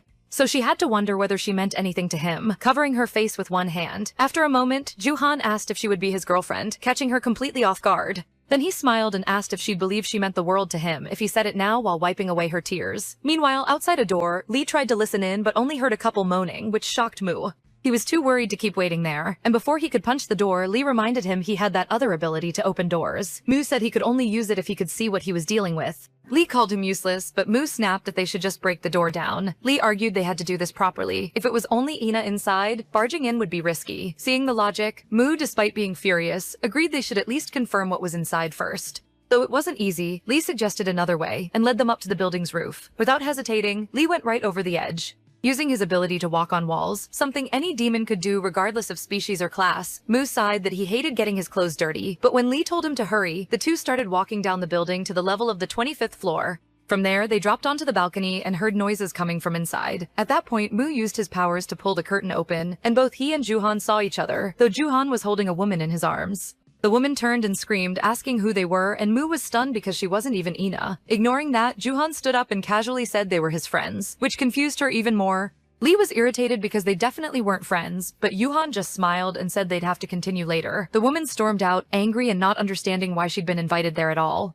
Once she was gone, Joo-han asked if those two were leaving too, but Moo obviously refused and glared at him. The more he looked at him, the more he hated him. This was the guy making Ina want surgery, some playboy-looking flirt. Just being near him made Moo and Lee even more irritated. Moo finally said he was leaving because staying there disgusted him, but this still wasn't over. Then the two brushed past him and headed for the apartment door, only for Moo to stop and add that he wouldn't ask a demon to suppress his appetite. But Joo-han had marked the wrong person, and even when he played dumb, Moo warned him to stop messing with Ina. Then they slammed the door behind them, which only made Juhan smile. He thought back to his talk with Ina, who even after his dating proposal had only wiped away her tears and asked if that was really all he had to say. Then she'd turned away, frustrated, saying she'd pretend she never heard any of it and left the apartment. Alone there, Juhan realized he'd never seen her look at him with so much disgust before. She seemed genuinely repulsed. That made him sigh because he really had no more time to waste. Meanwhile, outside, under the dark, cloudy night, Hyeon-jin stood in the street, sighing because he'd run so far to get there, all because his emotions had burst out. Time he could have spent looking for Ina. He needed her because only she could help without so many flaws. But when Yoon asked if that was really all it was, Hyeon-jin started wondering if he should pretend nothing happened and let her go. That thought stayed with him, and then it suddenly started raining. People complained as they ran off, unable to understand how the forecast had changed so drastically in seconds, but Hyeon-jin stayed where he was, thinking that if he didn't let Ina go now, something might happen. Then Ina herself appeared out of nowhere, holding out an umbrella. He turned and shouted, asking why she was there, and she said she'd forgotten something at the hospital and had gone back to the clinic building. Ina asked what he was doing alone in the rain and offered to take him to her car, and after a pause, he agreed. The two walked together beneath the umbrella, and then Hyeon-jin asked if she wasn't supposed to be with Juhan. A heavy silence followed. She didn't answer. So Hyeon-jin told her to get in first because he'd take her home, but she grabbed his arm and forced a smile, asking if he'd like to go out for a drink with her. So they went to Ina's house, where she explained that he probably wouldn't enjoy drinking at a bar, and this would be more comfortable. Looking around, he asked if she really lived there, and she said yes, it was the right size for one person. Hyeon-jin actually thought it was small, and when she asked if he wanted anything to drink, he said he still had to go home. Even so, she brought out 2 glasses, and before long they were toasting and sharing food. It didn't take long for Ina to get drunk, while Hyeon-jin quietly watched her drink. Then he suddenly took the glass from her hand, surprising her, and drank from it, saying she was drinking alone when she'd said they'd drink together. Ina watched him drink from her glass and asked if he knew what unrequited love felt like, feeling like she was the only one who cared, spiraling into anxiety and everything else. She thought maybe it was because she lost her parents so young, but she was always afraid the people she cared about would leave her and that maybe she shouldn't expect so much from others. As she talked, she started to sway, and Hyeon-jin moved closer so she wouldn't hit her head on the table, only to realize she'd slumped over and started crying. All he could say was that he understood how she felt. Meanwhile, Yoon was waiting for the others to arrive, and it wasn't long before Moo and Lee came running over because they'd apparently found Ina. Even though they were shouting, Yoon motioned for silence. He showed them inside her apartment, where she had fallen asleep. When they got closer, they saw Yubaton lying beside her too, which stood out because it had been a while since he'd used his ability. That power let him control imagination, in other words, other people's dreams. It was powerful and preyed on human fear, but it had limits. He also had to be asleep to use it, which meant he might not wake up on his own. If that happened, only Lucifer, the creator of Leviathan, could interfere with the unconscious. Mew asked how long he'd been asleep, 5 minutes, maybe 10, and was shocked to hear it had been 40.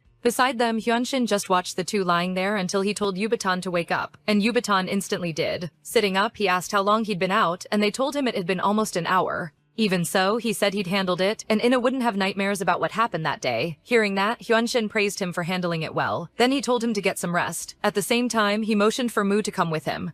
The two left the protagonist's room and headed to Juhan's, where he calmly remarked that he was getting a lot of unexpected visitors. He asked if they'd come to help him finish what they'd interrupted earlier, but Moo didn't play nice. He raised a hand and slammed Juhan's armchair straight into the wall to intimidate him, cracking it with the impact. Johan turned back around, hiding his cold sweat as he muttered that it was expensive, then watched as Hyunjin restored the chair to its place, suggesting he could repeat that as many times as he wanted. It startled Johan because it was the first time he'd seen Lucifer's ability to materialize imagination. He'd only heard before that Hyunjin could create or erase anything with a thought, powers useful enough to make anyone popular. Smiling, Johan asked if that was how he got Inna, but Moo instantly pinned him to the wall, crushing his head with one hand and warning him never to say her name like that, especially after claiming this wasn't over. Moo demanded to know how a loser like him had hired someone to chase Inna like that, but Johan only looked confused. Moo kept going, saying nobody liked obsessive men. Johan shot back that Moo looked like the obsessed one. Beside them, Hyunjin explained that his power could create anything he imagined, but it could destroy too. It had limits, but within them he could do nearly anything he pictured, including destroying Johan's heart so fast he wouldn't have time to regenerate.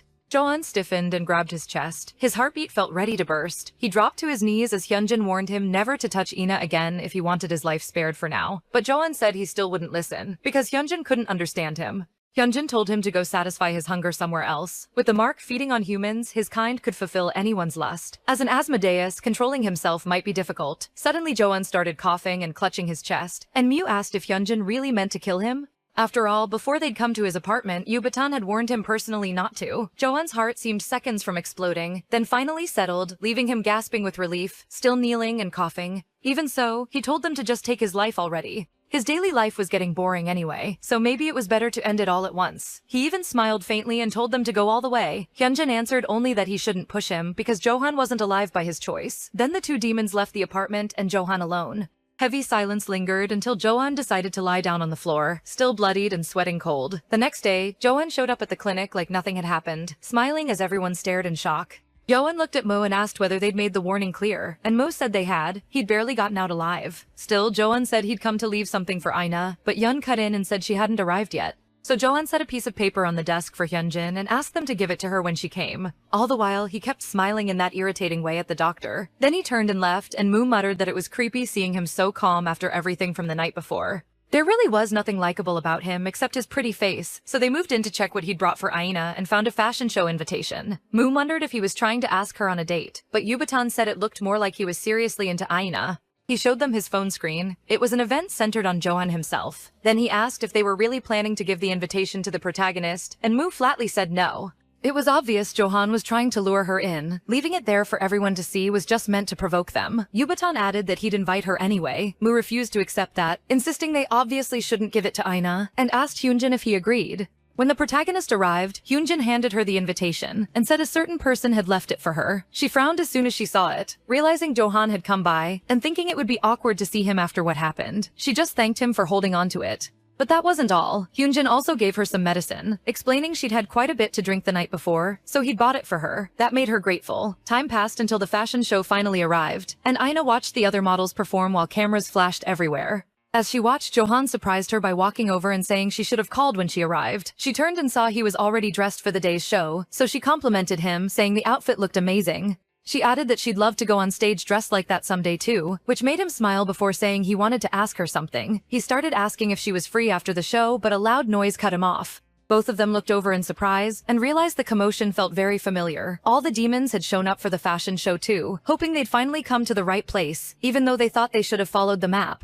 They were clearly trying to be subtle, but Aina could already tell they were attracting attention without even trying. She walked over and asked why they were all dressed like that, and Moo awkwardly covered by claiming it was a coincidence. She pretended not to notice and kept pressing for why they were there, so he said they'd just happened to get tickets. And no, they definitely hadn't followed her there, though Aina didn't believe that for a second. When she caught the unnecessarily strong perfume coming off Yoon, she covered her nose and asked if he'd spilled it in his hair. Yoon admitted he'd poured it on 5 times, which made Aina ask about work, and Lee explained they'd taken the day off. Watching the chaotic exchange, Johan laughed, drawing the group's attention by saying they were really making him look bad, especially when they'd come to his show. Beside him, Hyunjin only smiled with his arms crossed. Then a man in glasses approached, calling out to Moo and happily greeting him after so long. Moo thanked him too, saying it couldn't have been easy to get so many tickets so fast. Shaking his hand, the man said it was fine since he was the show's designer, and there was nothing he couldn't do, especially for a request from Moo. He was clearly under the demon's charm. Then he stared at the others in shock and asked who all those handsome young men were. He was even more stunned to hear they were Moo's friends, saying if he'd known sooner, he could have made them runway models too. That made Johan remark that it would be fun to put them on the runway now, since they were all already there together.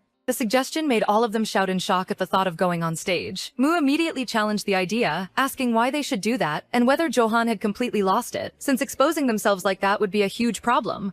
The designer just laughed and said it was only an idea, though if he'd known earlier, he might have put them in from the start. Johan pointed out they'd all dressed for the show and were already making headlines as new actors. On social media, people were obsessing over the handsome unknown men who'd arrived with the designer and were already drawing media attention. Moon was completely caught off guard when he checked the reactions on his phone and saw the topic had actually gone viral. So if none of them went on stage, it wouldn't just hurt the show. Everyone's effort would be wasted too. There were already people there just to see them after the photos spread online, and that could shake the models who were nervous enough already. Johan didn't seem to think any of them cared about that, and then everyone turned to look at the protagonist. She looked tense, clearly wondering if Johan's show would really be ruined over this, and the thought bothered her, especially because she didn't want to let that happen. Seeing how deeply she was thinking, Hyunjin smiled. He said they'd do it, surprising all the other demons, but then clarified that he alone would go on stage. The designer was thrilled, he agreed, while Ina looked worried until Hyunjin added that he wanted something in return. A little later, the protagonist waited outside while the demons gathered in the room. When Moo and Yoon came out, she asked how he looked, and Moo said it wasn't good at all. He looked even more handsome than before. They'd have to cover Yoonjin's head or turn off the lights when he went on stage. There was no way they could leave him exposed like that. While they were saying that, the protagonist asked why he'd decided to do it, and everyone knew he'd only done it for Ina. But instead of admitting that, Moo just stammered that he didn't know, and told them to find their seats and wait. Johan kept thinking about Hyun-jin, wondering if he was really okay with this. A little later, everyone was seated, and the crowd was already anxious and excited to see Kang Johan. He appeared so fast they couldn't even catch his face, while people kept talking about the new model from the tabloids. Then the lights came up and the show began, leaving all the demons watching with quiet nerves. Even Yubitan had his hands clenched. Next to him, Anna touched his arm and reassured him that everything would be fine, which made Yubitan look deeply into her eyes. Earlier in the waiting room, Maro had asked why Hyun-jin decided to go through with the show. Hyun-jin replied that he'd give Inir a chance to owe him one. There was no reason to reject the offer. That caught everyone off guard, but it was obvious he'd become the center of attention the second he stepped on stage, and Yubitan said so outright. Once the show began, everyone knew one mistake could ruin it. If anyone managed to meet his eyes, the whole show would collapse.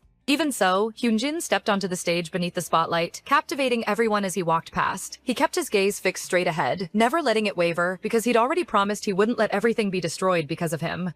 More than that, he'd sworn that once he went on stage, he would only look at Ina, so he stopped right in front of her. As Han-shin stood there, the people backstage were confused, wondering why he'd suddenly stopped. Ina blushed, not knowing what to do. She could clearly hear her own heartbeat because the stage had gone silent. Then Han-shin suddenly told her it was okay, which only confused her more, while people backstage shouted for him to come back immediately. That was when Han-shin looked back at a man who had stepped onto the stage, and everyone started wondering who he was. On purpose, Han-shin had gone on stage with his eyes fixed on Ina, but things still didn't go as planned. He told the man to get off the stage, but the man stammered that he wanted to claim every beautiful thing he desired. That was why he wanted Han-shin too, reaching out to him in a way that made Han-shin tense up and finally look away. That was when he realized everyone's eyes looked the same, hungry for him, lost in their own obsession with how attractive he was. Chaos started almost immediately, and Yubitan rose in irritation, but Mew held him back, warning that stepping in would only draw more attention. Still, Yubitan refused to just sit and watch. He argued that if things got worse, he'd use his power to stop them. But that still didn't stop the crazed crowd from rushing and leaping at Han-shin. And too late, he realized his body had gone stiff and he couldn't move. Thinking only of Ina, she ran onto the stage herself after snatching Lee's hat and rushed over to help Han-shin. She yanked the woman trying to hug him back by the collar, catching Han-shin off guard, then simply shoved the cap onto his head. Grabbing his hand, she pulled him into a run, with screaming fans chasing after them. Some backstage were annoyed that they were leaving the stage, but Yubitan quickly cut the woman off before she could say more. Then the other demons dropped their disguises and decided to enchant the crazed fans to keep them there. Meanwhile, Yoon could only hope Ina would handle Han-shin, so they deliberately took their time taking pictures with the crowd. The designer had no idea what was happening, while Joo-hyun simply stood there, perfectly still, watching the chaos. Outside, after they'd run, Ina checked if anyone had followed them, then asked Han-shin why that had happened and whether he was okay. He should have been shocked after all that, but Han-shin stayed silent, which only worried Ina. She hid a trembling fist behind her back and asked if he was hurt, but he wasn't shocked at all. He was furious, and that frightened Ina. His rage spilled into the street, shattering lamps and cracking the ground. Han-shin only noticed what was happening when Ina came over to hold him, shielding him from the glass shards raining from a lamppost. Then he was stunned to realize she had cut her arm. Even so, Ina insisted she was fine. She'd just been scared because he wouldn't answer her. After the protagonist collapsed against his chest, Han-shin gathered her into his arms and brushed her hair aside to check the mark on her neck, noticing a bandage covering the skin. He felt relieved, hoping the scar from her injuries might fade, but he was also furious with himself for causing those injuries at all. She was hurt because of him, his stupid plan, and nothing else. Not long after, Joo-han arrived and saw Ina, noticing she was covered in bruises and bandages, which made him march straight up to Han-shin, telling him to take his hands off her. Han-shin only smiled and threatened him back, knowing Joo-han couldn't really stop him. Even after glaring at each other, Han-shin calmed down and said he was taking care of her now, which caught Joo-han off guard. He explained that her breathing was stable and she'd wake soon, which made Joo-han cry in relief. Seeing that reaction, Han-shin asked why he'd marked the protagonist if he cared so much about her. Joo-han explained he'd marked Ina long ago, when they were still in high school. She used to get home late after class, and her grandmother always worried, so he marked her. That made Han-shin realize just how much Joo-han had been holding back, remembering that once his own kind marked someone, their hunger grew wildly until they wanted to devour that person as soon as possible. He was the kind who could satisfy that lust with anyone, and Han-shin had even asked Joo-han before if restraint was really that hard, which meant Ina clearly wasn't ordinary prey. So Joo-han said he had a question too, why she worked at the hospital. Han-shin answered that it was because of Joo-han himself. Ina had heard he only dated well-endowed women, and he'd made that clear to her. Still, Joo-han found that strange because Ina had never said anything. He knew she was aware of him, but never imagined she'd go that far. After hearing that, Han-shin asked if that meant he didn't care about Ina as much as he thought either. A little later, when Ina woke up, Joo-han was visibly relieved to see her awake and safe. She woke confused in a bed and saw him let out a sigh of relief before asking where Han-shin was. Running a hand through her hair, he said Han-shin would come soon, but for now, he'd leave since she was awake. As he turned to go, Joo-han paused by the door and admitted he'd never wanted her to have surgery in the first place. Then after he left the room, Hyeon-jin himself came over to speak with her. When she saw him, Ina smiled and said her injuries were healing, though she still didn't know if she was well enough to return to work. But Hyeon-jin caught her off guard by saying that was good, as if all the unnecessary things she'd done had only made everything worse. That was why, from now on, he didn't want her worrying about him or doing anything for him. He also told her there was no need to come to work anymore, saying it all in a completely flat tone. Time passed and the demons returned to the clinic, putting up a notice that Hyeon-jin and Yubitan wouldn't be seeing patients for personal reasons. Alone in the room, Moo-yoon and Lee talked, wondering where Hyeon-jin was since he seemed to be staying home and not answering calls. Apparently Ina had also told them she'd be taking time off work. They understood those two, but Yubitan hadn't gone home since the day before, so they had no idea where he'd gone. Moo muttered that he was too old to run away from home, and Lee was annoyed because the worry kept him from focusing on his game. Meanwhile, in the elevator on the way up, a blonde woman arrived with two other women. The receptionist stood and asked if she had an appointment. The woman only smiled, realizing this was where they worked. Back in the break room, Moo warned the others not to cause more trouble while the other two were gone. Lee complained that he was exhausted. At reception, the woman asked when Ina would be back, but the receptionist didn't know. The noise outside quickly caught the demons' attention. Then the three red-eyed women stormed into the clinic room, leaving the demons baffled. Meanwhile, at home, the protagonist sat on social media, scrolling through messages as everyone asked about her, and said they wanted to see her. Unfortunately, Hyeon-jin still hadn't contacted her. She kept remembering all the times he'd asked her out, and it hurt because he hadn't replied to her messages for 5 days, acting like a stranger and keeping distance between them. She'd thought they were closer than before, but now she started wondering if she'd been wrong. She couldn't understand that sudden decision and wanted to hear the reason straight from Hyeon-jin himself. So the protagonist stormed into the clinic, shouting that they had a deal and he couldn't just ruin everything like that, calling Hyeon-jin selfish. Then she noticed Moo with 2 women and had no idea what was going on. The blonde smiled when she heard about this supposed deal and asked who exactly Ina was. Ina said she'd come to see Hyeon-jin, startled by how beautiful the woman was.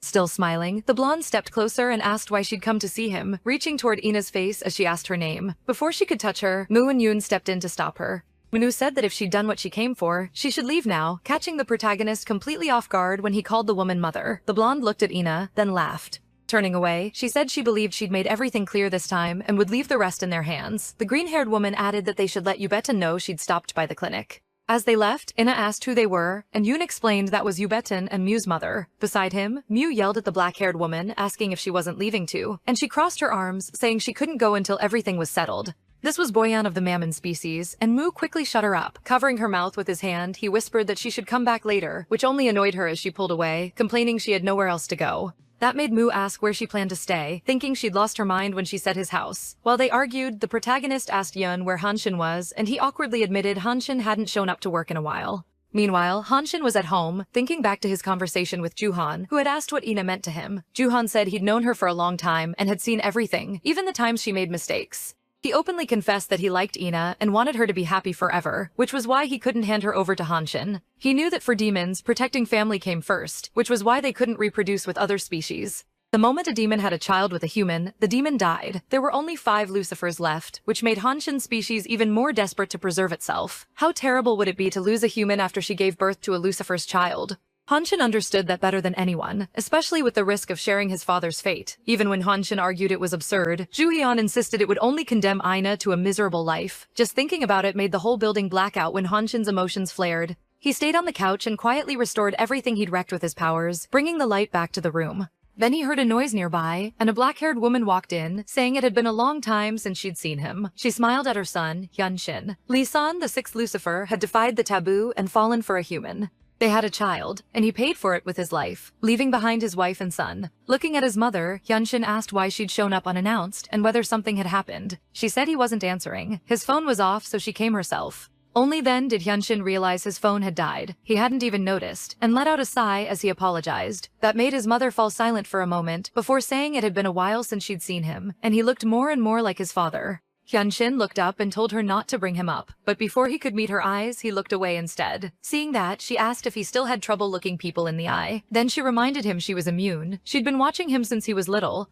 Even so, she asked if he still blamed himself for what happened to Hyuna. He tensed on the couch, and despite his mother's push to talk, his mind went back to the incident that still haunted him. After all, it was obvious he had killed her, and he remembered those days perfectly.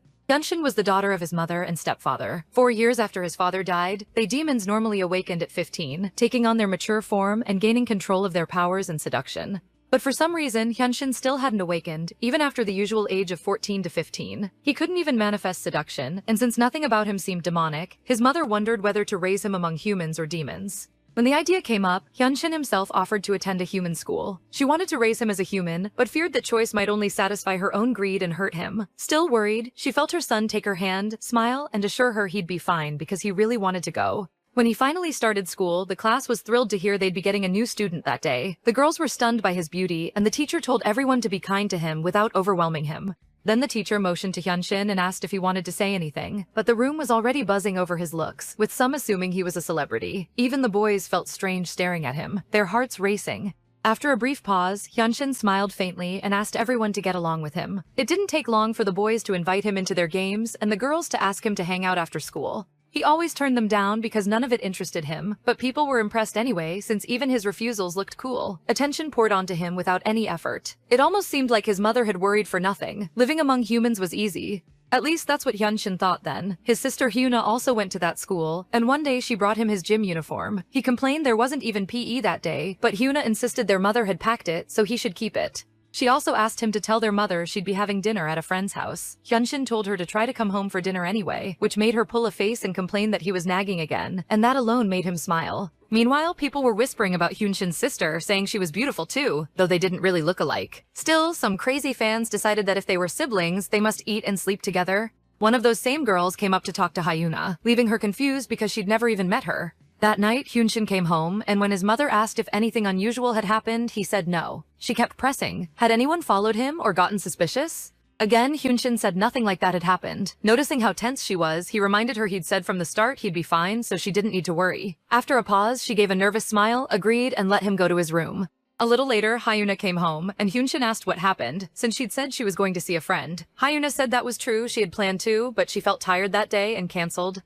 Earlier, that same girl had approached Hyuna, saying she'd fallen for Hyunshin and hoped Hyuna could help her. That made Hyuna nervous, but in the end, she agreed. So once she got home, she asked her brother whether he liked anyone. Hyunshin immediately asked if someone had put her up to it, and she nervously denied it, then changed the subject by asking if he'd made many friends, figuring she should ease into it. That made Hyunshin remark that their mother seemed worried about the same thing, and ask if Hyuna was also concerned he wouldn't get along with other humans, or rather with other people. She stammered that maybe she was, but said it didn't really matter whether someone was human or demon as long as they were there when you needed them. That made Hyunshin smile and ask if she'd be there for him. She joked that she never would. Time passed, and people kept talking about Hyunshin's beauty and popularity at school. One girl stared at him with intense eyes, thinking he was even better looking than the artist she liked. People even said an agency might scout him someday, but then that girl suddenly rushed over. Wearing a strange smile, she grabbed his arm. The spell broke when another girl yanked her back, shouting that she'd lost her mind. The boys beside Hyunshin said she had to be crazy to act like that, and she quickly apologized, clearly shaken, saying she didn't know what had come over her, which worried Hyunshin because this had never happened before.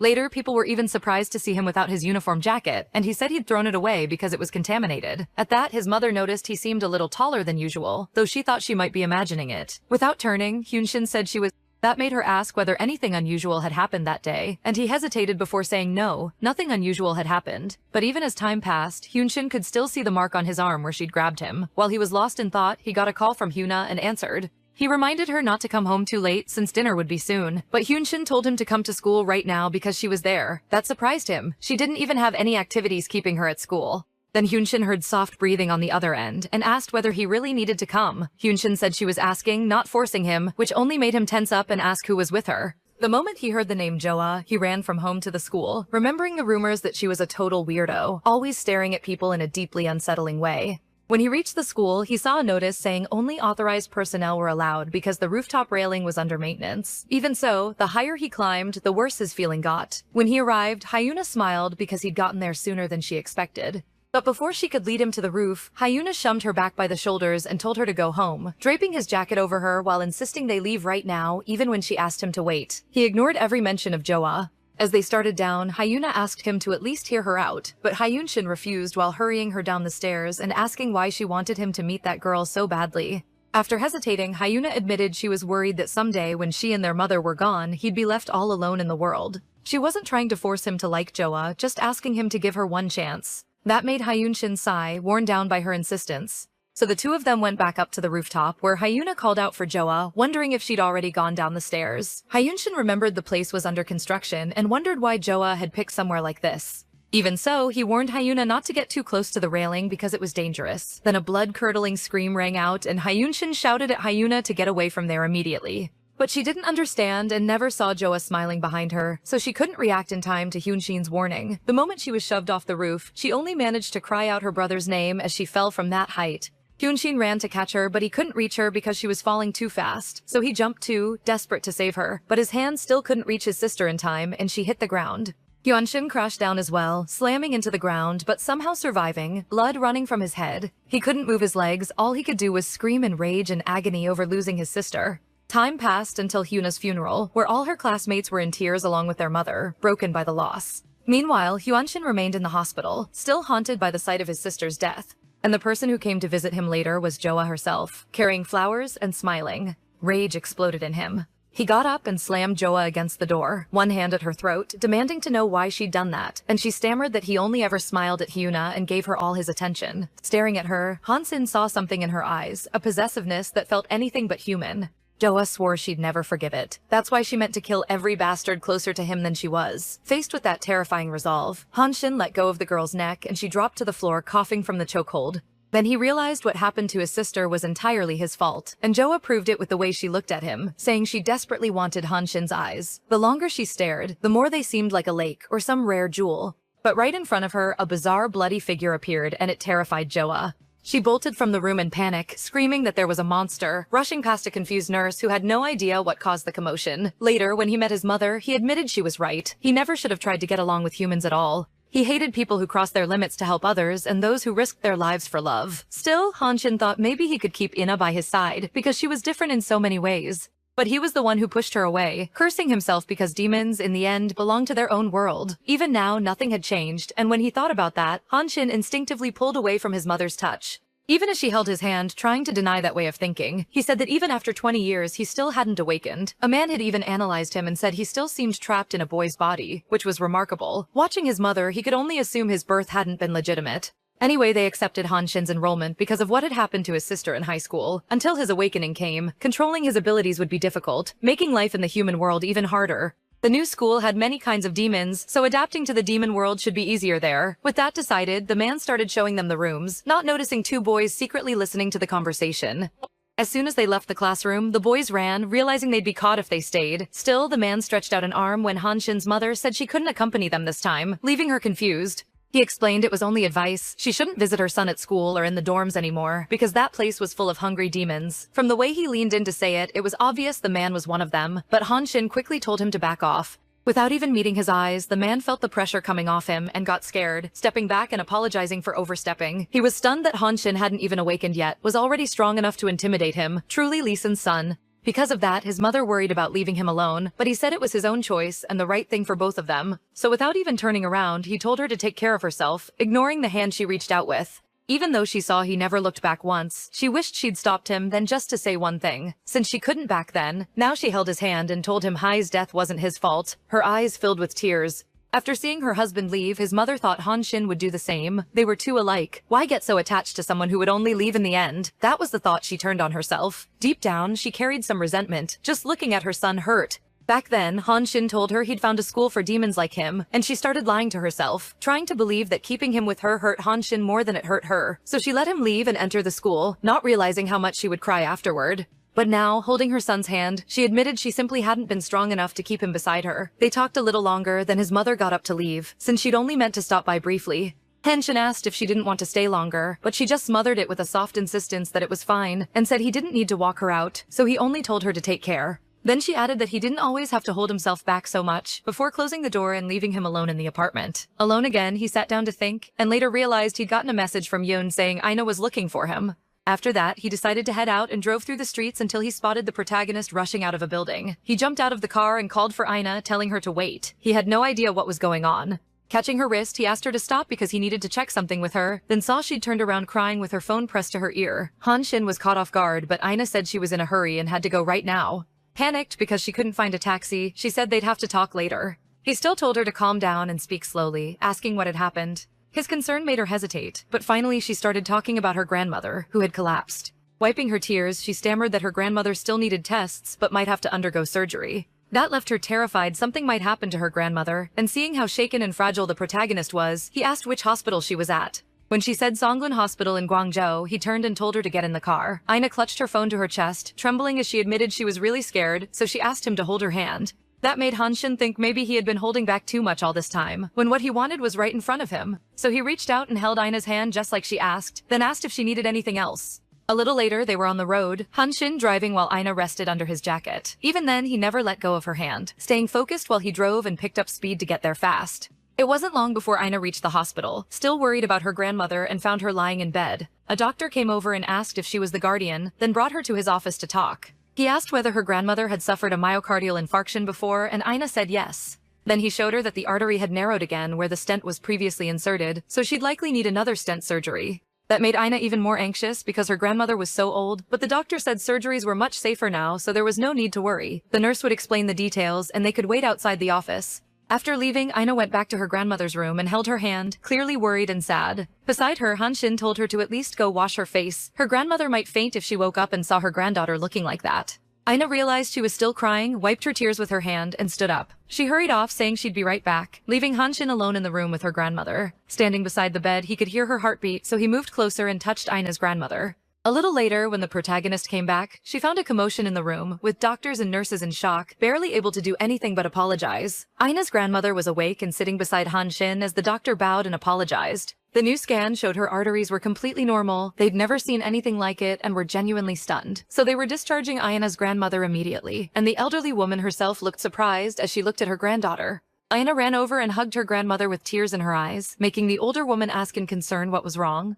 Seeing things calm down and her grandmother safe, Hanshin finally smiled in relief. A little later, he was driving again, asking why Ina hadn't stayed longer with her grandmother. She smiled and said her grandmother kept shooing her away, insisting she was fine and didn't want her worrying so much. Besides, the protagonist hadn't properly thanked Hanshin yet. It was generous enough that he gave her a ride, but more than that, he stayed with her, helped her grandmother get discharged, and drove her home once everything was settled. He probably hadn't even wanted to stay that long, but she still thanked him for helping. Hanshin asked what she meant by that. Was she saying he seemed like the kind of person who'd help even when he didn't want to? That caught her off guard, and wanting to know why he had really helped, she held his gaze for a moment until Hanshin started to answer, but then he sensed a presence and looked away, startled. He noticed a red car speeding up hard behind them, even pulling a dangerous overtake. The driver was a young man with light hair and a piercing, forcing Hanshin to hit the brakes. Then Ina shouted to Hanshin about his left, and he saw another car beside them, this one black. It slammed into the side of his car, forcing him to stop trapped between both vehicles in the middle of the road. When Ina came to, blood on her face, the first thing she saw was Hanshin frantic, covered in blood on his head and body.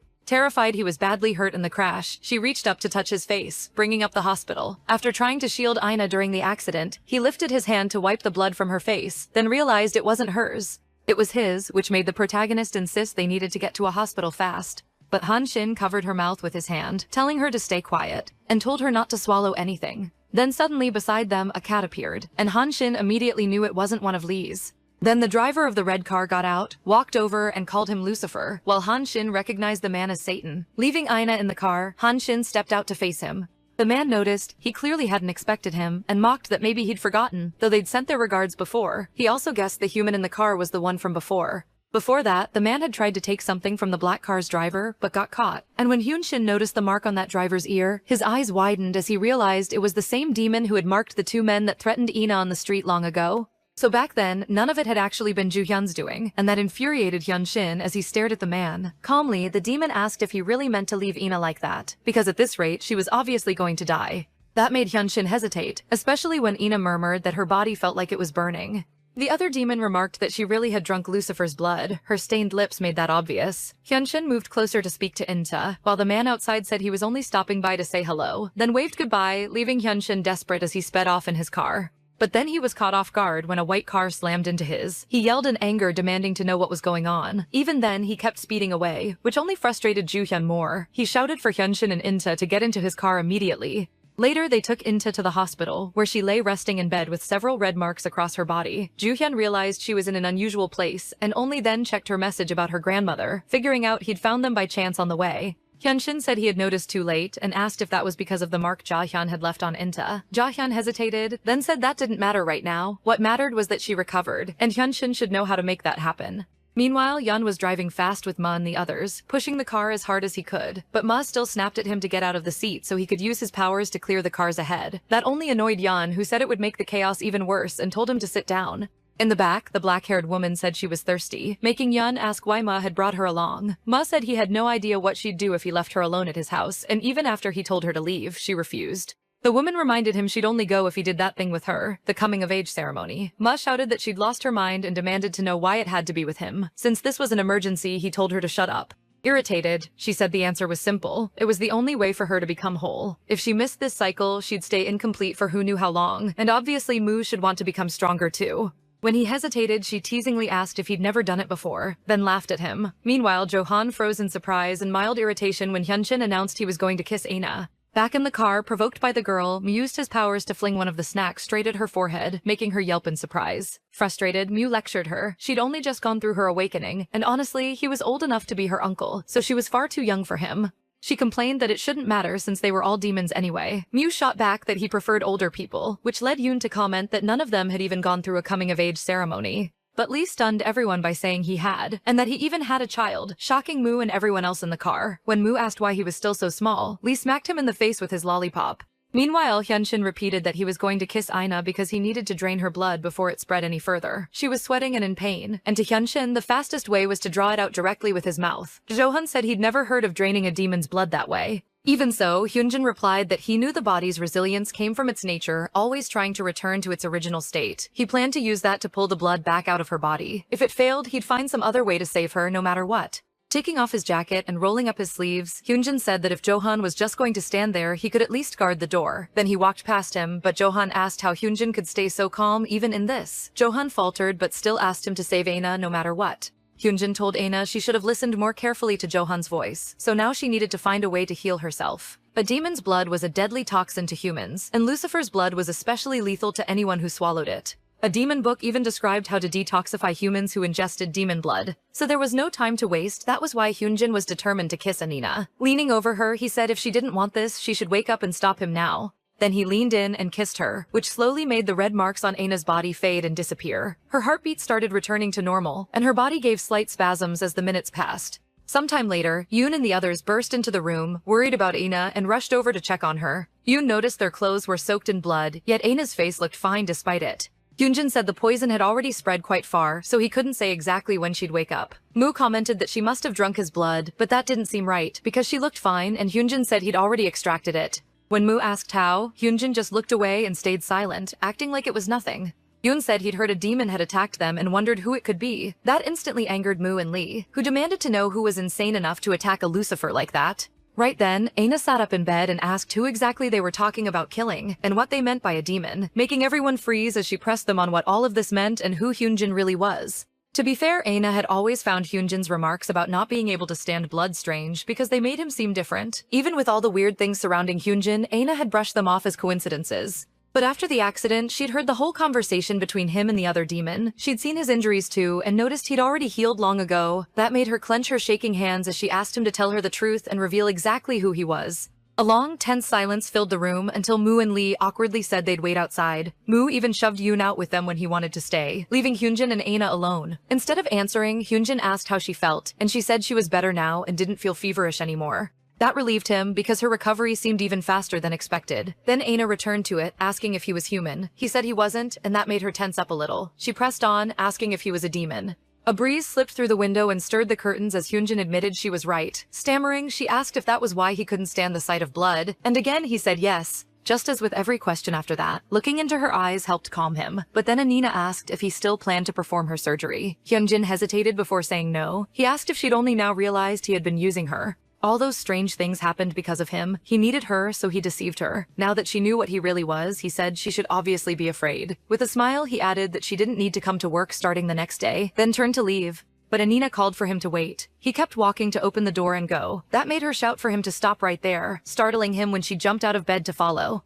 She complained that he always did whatever he wanted, telling her to stay by his side, then telling her not to come to the clinic anymore. Why did he always assume she was scared? She was angry that he dared decide how she felt without even knowing. That made Hyunjin blush slightly as Aina said she'd still help him. She'd promised before, and it didn't change whether he was human or demon. Clenching her fists, she said she'd chosen to work with him, and she would decide for herself when to leave. Smiling, Hyunjin replied that this would be her last chance to act freely, and she smiled back, saying that was fine as long as he paid well. He asked one more time if she really felt okay, and she said yes, adding that the other doctors could come back in now. Thinking about the demons outside, Hyunjin realized he hadn't seen Jo-han anywhere. He should have joined the others outside when they came into the room, but apparently that wasn't the case. Meanwhile, Jo-han was in the bathroom covering his face while blood dripped from his nose. He felt much weaker. It had to be because of what happened the other day, when Hyunjin had threatened his heart. His hands trembled as he coughed up blood, but failure wasn't an option. He wanted to stay strong. The dark-haired girl quickly headed over. It was obvious she wasn't going to just stand there. She looked around and asked what this place even was. It was an absurdly huge hospital. Then she stopped a man passing by and asked if a doctor named Moo worked there. The man Ju-han turned and coldly told her no. That caught her off guard, so she let go at once. As she watched him leave, she realized another demon had crossed her path. Junjin staggered through the hall back toward the room, then paused, hearing voices, and realized In-hyun was awake. Before he could open the door, he froze when he heard her ask if all the clinic's doctors were demons too. Inside, they were explaining what kind of demons they were, and Junjin stood there paralyzed in shock. When In-hina asked if they had tried to seduce her to feed on what they called desires, they admitted it. Manized his hands, Lee his cute face, Yubi-ten his voice, Yoon his pheromones, and Hyunshin his eyes. When In-hina looked at Hyunshin, she blushed, glanced away, and wondered why even his lips were affecting her like that. The demons explained that they had tried to seduce her at the hospital, but none of their powers worked on her at all. Moo then asked if In-hee was really okay hearing all this, whether she felt scared, uneasy, or anything like that. Slowly, she said she was shocked and still trying to process everything, but their powers hadn't worked on her anyway. Deep down, she didn't think demons were that big a deal, which caught all of them off guard and irritated Moo a little. So he used his power to lift In-har right off the bed. She stammered for him to put her down, while he teased her for still thinking demons were nothing special. Laughing, he said he'd lower her only if she asked nicely. Once he set her back on the bed, she asked what that was, and they explained that it was one of a demon's abilities, in a mammon's case, telekinesis. That prompted Lee to mention he could speak with spirits, and he proved it by talking to a cat that suddenly appeared at the window. The cat leaped into Ahara's lap after Lee spoke to it, and she looked genuinely impressed. Then she asked what Hyunshin could do, but he looked away and said he'd tell her later. That made her blush again and look away as she asked if they were all the demons from outside. They said yes, at least in Korea, since they couldn't know about every demon who had left. Then Lee remembered there was one more, and Ju-han froze outside, afraid they were about to expose him. But Moo quickly covered Lee's mouth and brought up his mother instead. The demon Lee had seen last time. He confirmed those were all the ones they knew so far, and Ju-han relaxed a little outside. At the same time, he wondered why they were lying to In-har, and why they were covering for him. Then Ju-han looked aside as the dark-haired girl approached, saying she hadn't known he knew Moo. She smiled, pleased to have caught a liar red-handed, which surprised Ju-han too. But before anything else, she asked if he was a friend of the doctor. Laughing at how pale he looked, she watched him deny it and ask who she was. Smiling, she said she was Moo's partner for the coming-of-age ceremony. Right then, Moo himself opened the room door. He said In-har was awake now, so Ju-han could go in and see her. Meanwhile, they were leaving, and Moo pushed the girl away as she complained about how little kindness she was getting. Lee and the others headed out too, relieved things had gone better than expected. Hyunshin left after them, telling Ju-han to go inside and giving him space to talk to In-har alone. As Ju-han walked toward In-har, his stomach twisted, but she smiled and guessed Hyunshin must have called him, and now she was really okay, which made him burst into tears. He started crying, thinking that if he'd felt like this before, he wouldn't have been able to do anything, and that drove him crazy. He moved closer and took her hand, thinking that ever since Hyunshin showed up, he'd been doing things he couldn't control. Through his tears, Ju-han stuttered out an apology, and In-har asked why, saying it had just been an accident, so she told him not to cry. She smiled as he kept sobbing, even while she sat up, looking completely fine now. Later, back at the clinic, the demons still hadn't found any information on the man who caused the accident. That was worrying because he was a Satan, and Lee was frustrated, ready to find out which family he belonged to. The last attacker had been an Asmodai, so this clearly wasn't the work of just one person. Luckily, In-ha said she'd stay away from the clinic that day and take a few hours off. Yoon then guessed that with this many demons involved, Lucifer himself might be intervening. Lee froze at that, stammering at the thought of Lucifer targeting Hyunshin. Yoon had no real answer. It could be a struggle for supremacy, but for now that was only speculation. Yoon replied that they wouldn't know until they checked for themselves, so they should start snooping around and find out either way, especially since the others had already invaded their territory like this. Yoon-han disagreed, saying that thanks to a certain someone causing chaos at the fashion show, they were starting to trend on social media. At least that place still hadn't been discovered. Yoon complained that this whole mess only happened because it had been Yoon-han's idea. Yoon didn't think any of it was good because their location was exposed and they still knew nothing about who they were up against. He agreed it had been smart not to call In-ha in that day since she needed time to rest. But Hyunshin disagreed. There were already photos of her leaving with them, so it was safer if she stayed close. So he told Yoon to pick her up and bring her to the clinic the next day, and Yoon reluctantly agreed. There was no telling when they'd move again or what they'd do next. Things were clearly getting more complicated for Hyun-shin. Meanwhile, An-yoon was running through the streets wondering why this was happening to her. After ducking into hiding and stopping to catch her breath, she reminded herself she'd only gone back to the hospital to retrieve something she'd forgotten. Then several people recognized her from photos online and started chasing her, forcing her to run from Hyun-shin's crazed fans who were still obsessed with him after everything. She hadn't even realized Hyun-shin's seduction could draw in this many people. For now, she decided to wait outside until the fans finally dispersed, but then a voice suddenly called out to her. Startled, she looked around and saw a tall, hooded man beside her asking if she was Ju Ayana. Ayana froze. The man had silver hair and red eyes, and after noticing the mark already left on her neck, he let out a sigh. Then he held out a hand, saying they could examine things more closely after taking her away. Ayana couldn't do anything when he grabbed her, threw her over his shoulder, and left. Back at the clinic, Hyun-shin suddenly tensed and told Ju-han to check Aina's location right away. An hour earlier, he had sensed she was home and she should still have been there. Then he jolted when Ju-han blurted out that she was very close to a hospital, surprising everyone. Aina had been heading toward a hospital, then suddenly changed direction and went elsewhere, but she wasn't going home. Yoon told him to calm down. They didn't know anything had happened yet, so they should call her first. But Hyun-shin was already running out, telling Ju-han to lead the way, and Lee and the others followed. Yoon sighed, wondering where Yu Batan had gone when they needed him most. Even though the other girl wanted to come too, Miyu shoved her back and told her to stay there, keep quiet, and not even think about going anywhere else. She complained that the house was empty and she could at least stay with them, but he called her crazy again and said he'd never leave her alone in the house. So he warned her not to cause trouble while they were away from the clinic, pointed at her and slammed the door. With a sigh, she was left alone in the office, feeling like an abandoned dog. Meanwhile, Enna was taken to a remote church, where a purple mark had been left on her neck. Voices urged each other to hurry because Enna was already marked. It had to be because one of them was an Asmodeus. The work was making them hungry, but another voice said they could eat after they finished. Then Enna slowly opened her eyes and saw the hooded man Young-ho, an Asmodeus, and Sang-min, a Beelzebub. Enna's hands were tied with rope, and she sat on the ground in that isolated place. Sang-min crouched beside her and touched the mark on her neck, apologizing because he'd told them to bring her carefully. He smiled and said it must have hurt a lot, and she nervously stammered that it was okay, but she wanted to know where she was and who they were. At that, Sang-min reminded her that she'd been attacked by a robber before and had recently been in a car accident, then revealed they were behind both. Enna was left bewildered, and Sang-min went on saying someone had interfered with them the first time and the second, so they brought her there instead, but Enna still couldn't follow what he was saying. That made Sang-min note that the bruise on her neck didn't seem to be fading, and though he wasn't sure, he wanted to report it. He picked up a knife and told her to stay still or she'd get hurt, terrifying Enna as he cut her leg and made her scream in pain. She was horrified that Sang-min had really done it, sending agony through her whole body. That told Sang-min she wasn't healing, while Enna could only wonder what they wanted from her. With that result, Sang-min said they were done there and could take her away. But before that, Young-ho wanted to satisfy his hunger. He stepped closer and grabbed the protagonist by the chin. She was still terrified, now fully aware he wasn't human. He was another demon. As if reading her mind, he agreed and asked to enjoy his meal. Meanwhile, Hyun-shin and the other demons were all being blocked from moving forward, while the lesser demons froze in fear. Only Hyun-shin managed to ask Shi-won, the Lucifer, what he was doing there. Shi-won answered that he'd come to kill Inabug, in case she still hadn't awakened. At that same moment, just as Sang-min had expected, her power started showing itself through her red eyes. As Enna's power awakened, Shi-won and Hyun-shin faced off with power far beyond what the other demons could comprehend. Shi-won said he'd always wanted to meet Lisan's son, while Yoon stood there stunned, shaken by a Lucifer's power. It was terrifying. A little earlier, with Ju-han leading them, they ran in fear to the place where the protagonist had been taken. Then they realized they'd been caught in a Lucifer ability called reality manipulation, which amazed Yoon. He could barely believe Shi-won could create an entirely new space at will.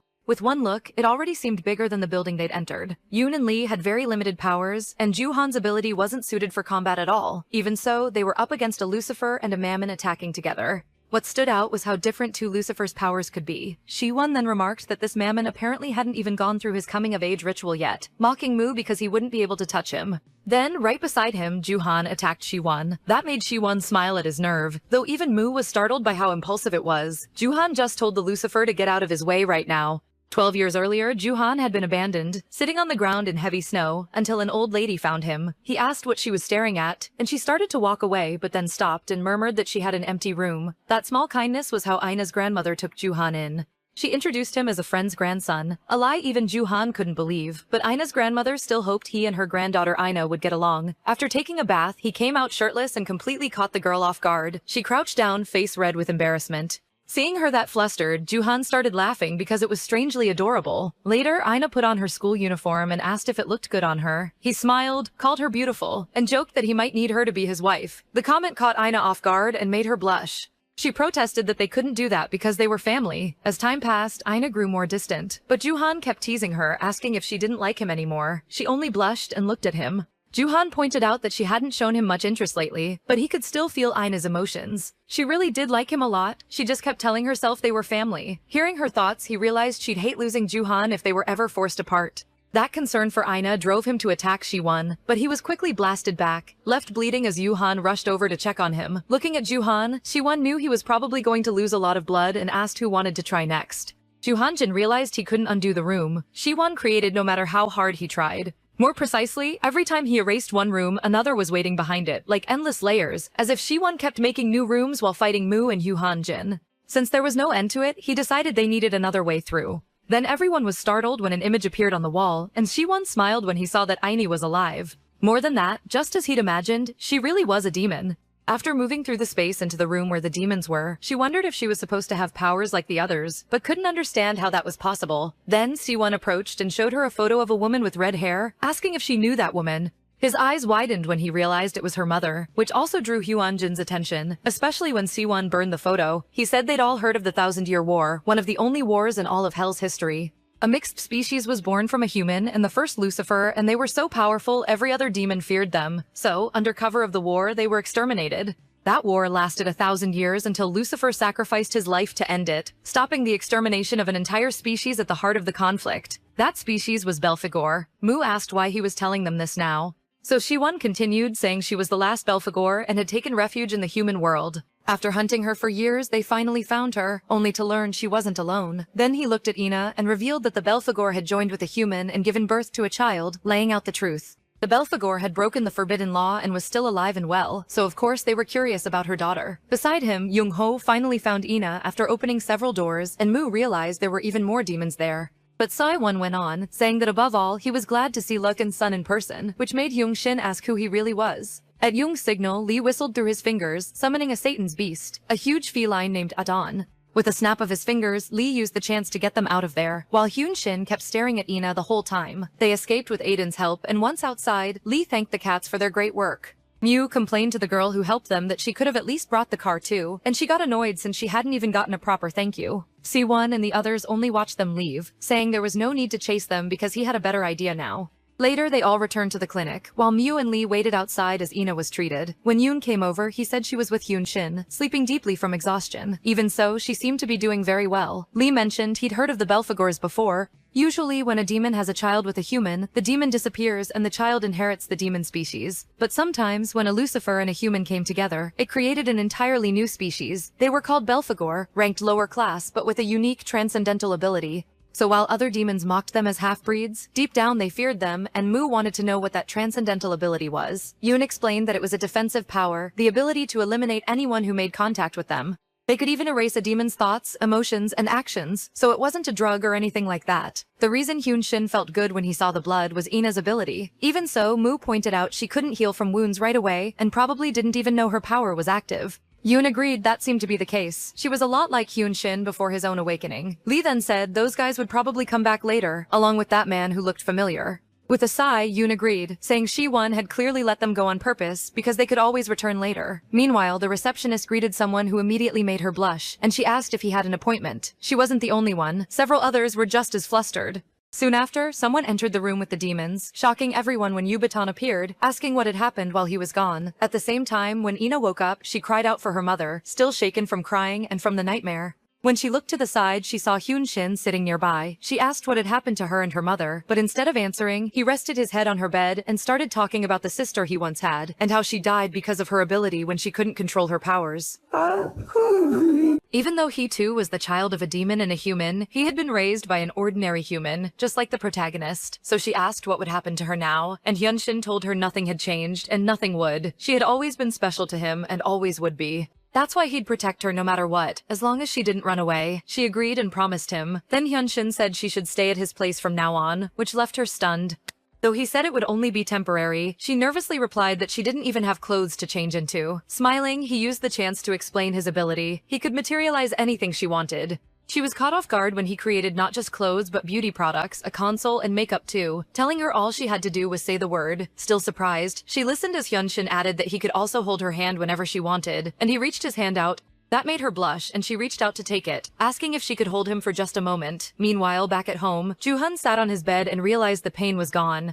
A moment later, he remembered Ina and ran out, bumping into Moo, who said he'd been sleeping so deeply they almost thought he was dead. Joo-hun had ignored him, grabbed his collar and shouted, asking where Ina was. Moo sighed. He'd saved his life, and that was the first thing he heard after he woke up. Joo-hun could at least show some gratitude, but Moo still explained that she was fine now. That made Joo-hyun let go, trembling as he thanked him because she wasn't hurt, which drew a sigh from Mihu, who was there with the other demons. Then they asked if he had always known Ina was a child of Belphegor, which meant she carried that blood too. That made Joo-hyun go still, eyes widening as he asked where she was. They said she was probably with Han-shin, and he immediately stammered that those two shouldn't be near each other. The other demons were caught off guard. His reaction seemed way too intense for that reveal. One day before Beaton stopped showing up at the hospital, someone surprised him with an unexpected order that they should go celebrate his coming-of-age ritual. Beaton couldn't hide his surprise and let out a simple "what?" It was Hyun-shin, who explained that the family would soon send someone to conduct the ritual, so he should go and take care of it right away. But Beaton hesitated, worried. He didn't want to leave Hyun-shin's side at this moment.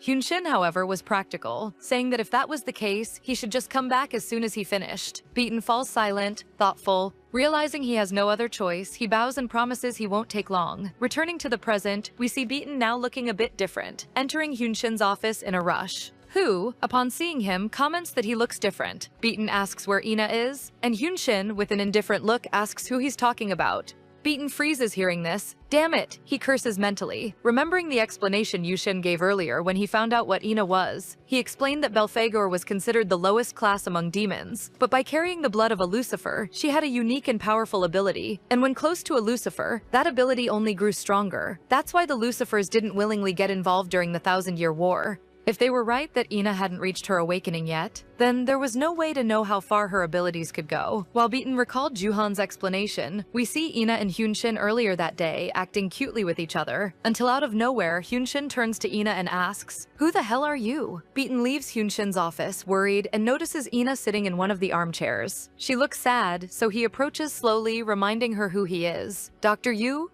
Dr. Park doesn't remember who I am. Is this related somehow to demon stuff?" she says with a tearful voice. Beaton believes she would blame herself if she found out that the cause of all this is her own unique ability, so he wonders to himself whether he should help her. He starts to answer, but she cuts him off, saying it's alright because she promised she would always be by his side. Her eyes fill with tears and she doesn't finish her sentence. Beaton tries to comfort her by gently stroking her head. The scene cuts to Hyun-shin's office, where he's sitting with a slightly bored face. However, he recognizes Moyeon, Jae-yoon, and Jungwon, but looking at Ina, he just says he doesn't know who she is. Ina feels a pang in her chest hearing this, but tries to convince herself it's okay. And with that, Yoon concludes that Hyun-shin's memories are intact, and only fail from the moment he met Ina.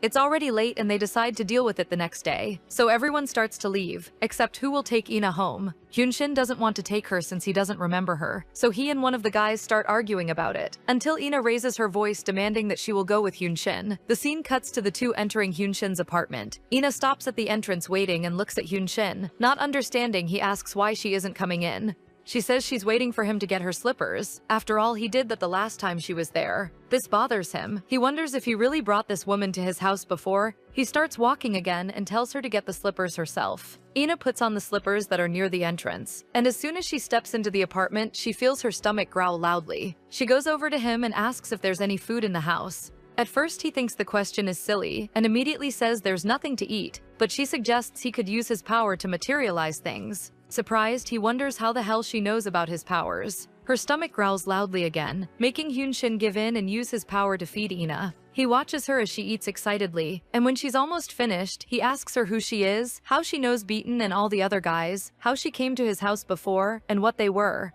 The last question makes Ina get lost in thought, remembering when she met him and everything they've been through together so far, especially the moment their lips met in a moment of desperation and passion. This makes her turn redder than a bell pepper. Still embarrassed, she answers honestly, saying she doesn't know exactly what they are to each other, but that apparently her mother broke the sacred law and got pregnant by a human. The words keep spilling out of Ina's lips. She continues explaining that because of this, she's a Belphegor species demon, and that when she's near him, he feels good seeing blood. Maybe that's exactly why she's there. Hyun-shin becomes thoughtful after hearing this. He gets up and leaves, just telling her to stay there. In another room, he calls someone to confirm what she just said, and the person on the other end confirms it's all true. That in fact, a Lucifer is chasing her because of this. and that this Lucifer even seemed to know Hyun-shin himself, calling him Lizant's son, that he doesn't seem like he'll give up capturing Ina anytime soon. Hyun-shin stays silent for a second after hearing everything from someone he trusts, then hangs up the phone and returns to the living room. As he approaches, he sees Ina wiping tears from her face.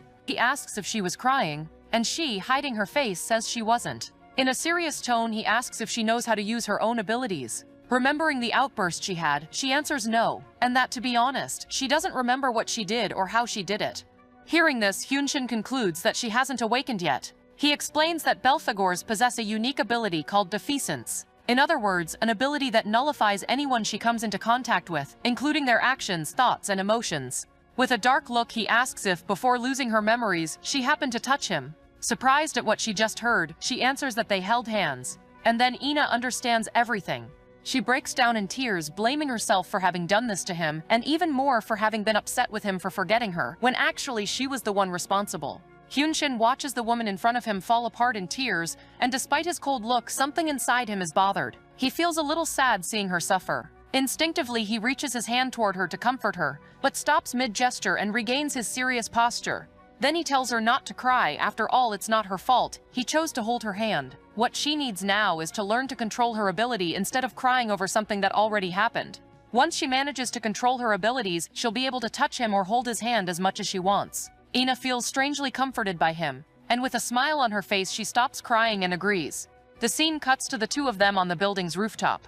Hyun-shin holds Ina at the edge, saying he's going to let her go. Ina looks at him clearly scared, asking what the hell they are doing. In a serious tone, he answers that this is the fastest way for her to learn. He repeats that he's going to let her go, and she grabs onto his neck tightly, asking him to wait. And if my ability doesn't manifest in time? Ina asks worriedly. He answers that unique abilities are rooted in consciousness, so once she's fully conscious of her ability, whether stable or not, she'll soon be able to control it.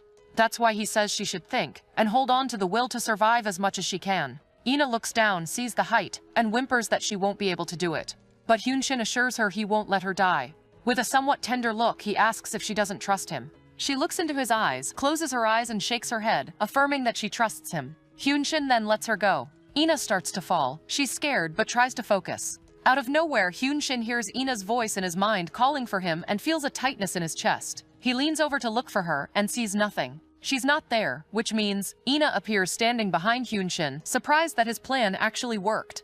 The next day, a notice is issued at the plastic surgery clinic informing that Dr. Park will be unavailable for a while for personal reasons, which leaves some patients quite annoyed. Jae-yoon is at the office doing part of the work Hyun-shin should be doing while the two talk on the phone. He asks if Hyun-shin's memory has returned, but he says not yet. Yoon comments that if that's the case, then he still doesn't remember who Ina is. Hyun-shin ponders as he watches her and starts to ask if maybe but gives up mid-sentence and asks Yoon to forget what he said. Jao-hyun asks how Ina's training is going, and Hyun-shin says perfectly well. After all, he's the one training her. Hyun says he's relieved to hear that, and adds that this means she'll be back to work soon. Hyun-shin hangs up on him. Ina asked for a quick snack, but Hyun-shin prepared a full banquet for her. She looks excited and mouth-watering at everything in front of her. Meanwhile, Hyun-shin watches her, and notices that she still shows some human traits, and wonders if she didn't fully inherit demon powers. Belphegor, what other unexpected surprises has she left for us? He wonders mentally. After this, he puts on his coat, grabs his car keys, and asks Ina to stay home and not go out. Meanwhile, at Muyeon's house, Muyeon advises Juhan to stay there for a while, but Juhan doesn't seem to like the idea much and asks why he'd have to do that. Muyeon reminds him that he left a mark on Ina, so he's sure those guys are doing everything possible to find him and destroy him. And since Ina is a half-demon, he believes his desire to remove the mark has disappeared. Lastly, Muyeon adds that Juhan still hasn't fully recovered from the fight with Shuhan. My protract Juhan smiles and teases Muyeon, asking if he's worried about him. Irritated, Muyeon tells him to shut up and warns that he's leaving, but he stops at the door, and with difficulty, sort of fighting with his own words, he starts to thank Muyeon for having gone to save them, but can barely finish the sentence. Only Muyeon doesn't let it slide. She wants to hear the full thank you, so she pretends not to have heard properly and asks him to repeat it. Furious and embarrassed, Muyeon starts to say thank you for Javi and slams the door in both their faces before finishing the sentence, shouting for them not to make a mess while they stay there. Muyeon stands there not understanding anything, and Juhan just gives a little laugh at the situation. Then he looks at her and comments sarcastically that maybe they're destined to be together. Muyeon plays along, saying she agrees and that she'd love to have the coming-of-age ceremony with him if they were the same race. He answers that it's a shame, but he already had his. She teases him, saying he seems much older than he looks. And the two stay there talking. The scene changes to a cafe in the city, where a woman with black hair is sitting alone, apparently waiting for someone. Hyeon-jin approaches her, calling her mother, and sits across from her.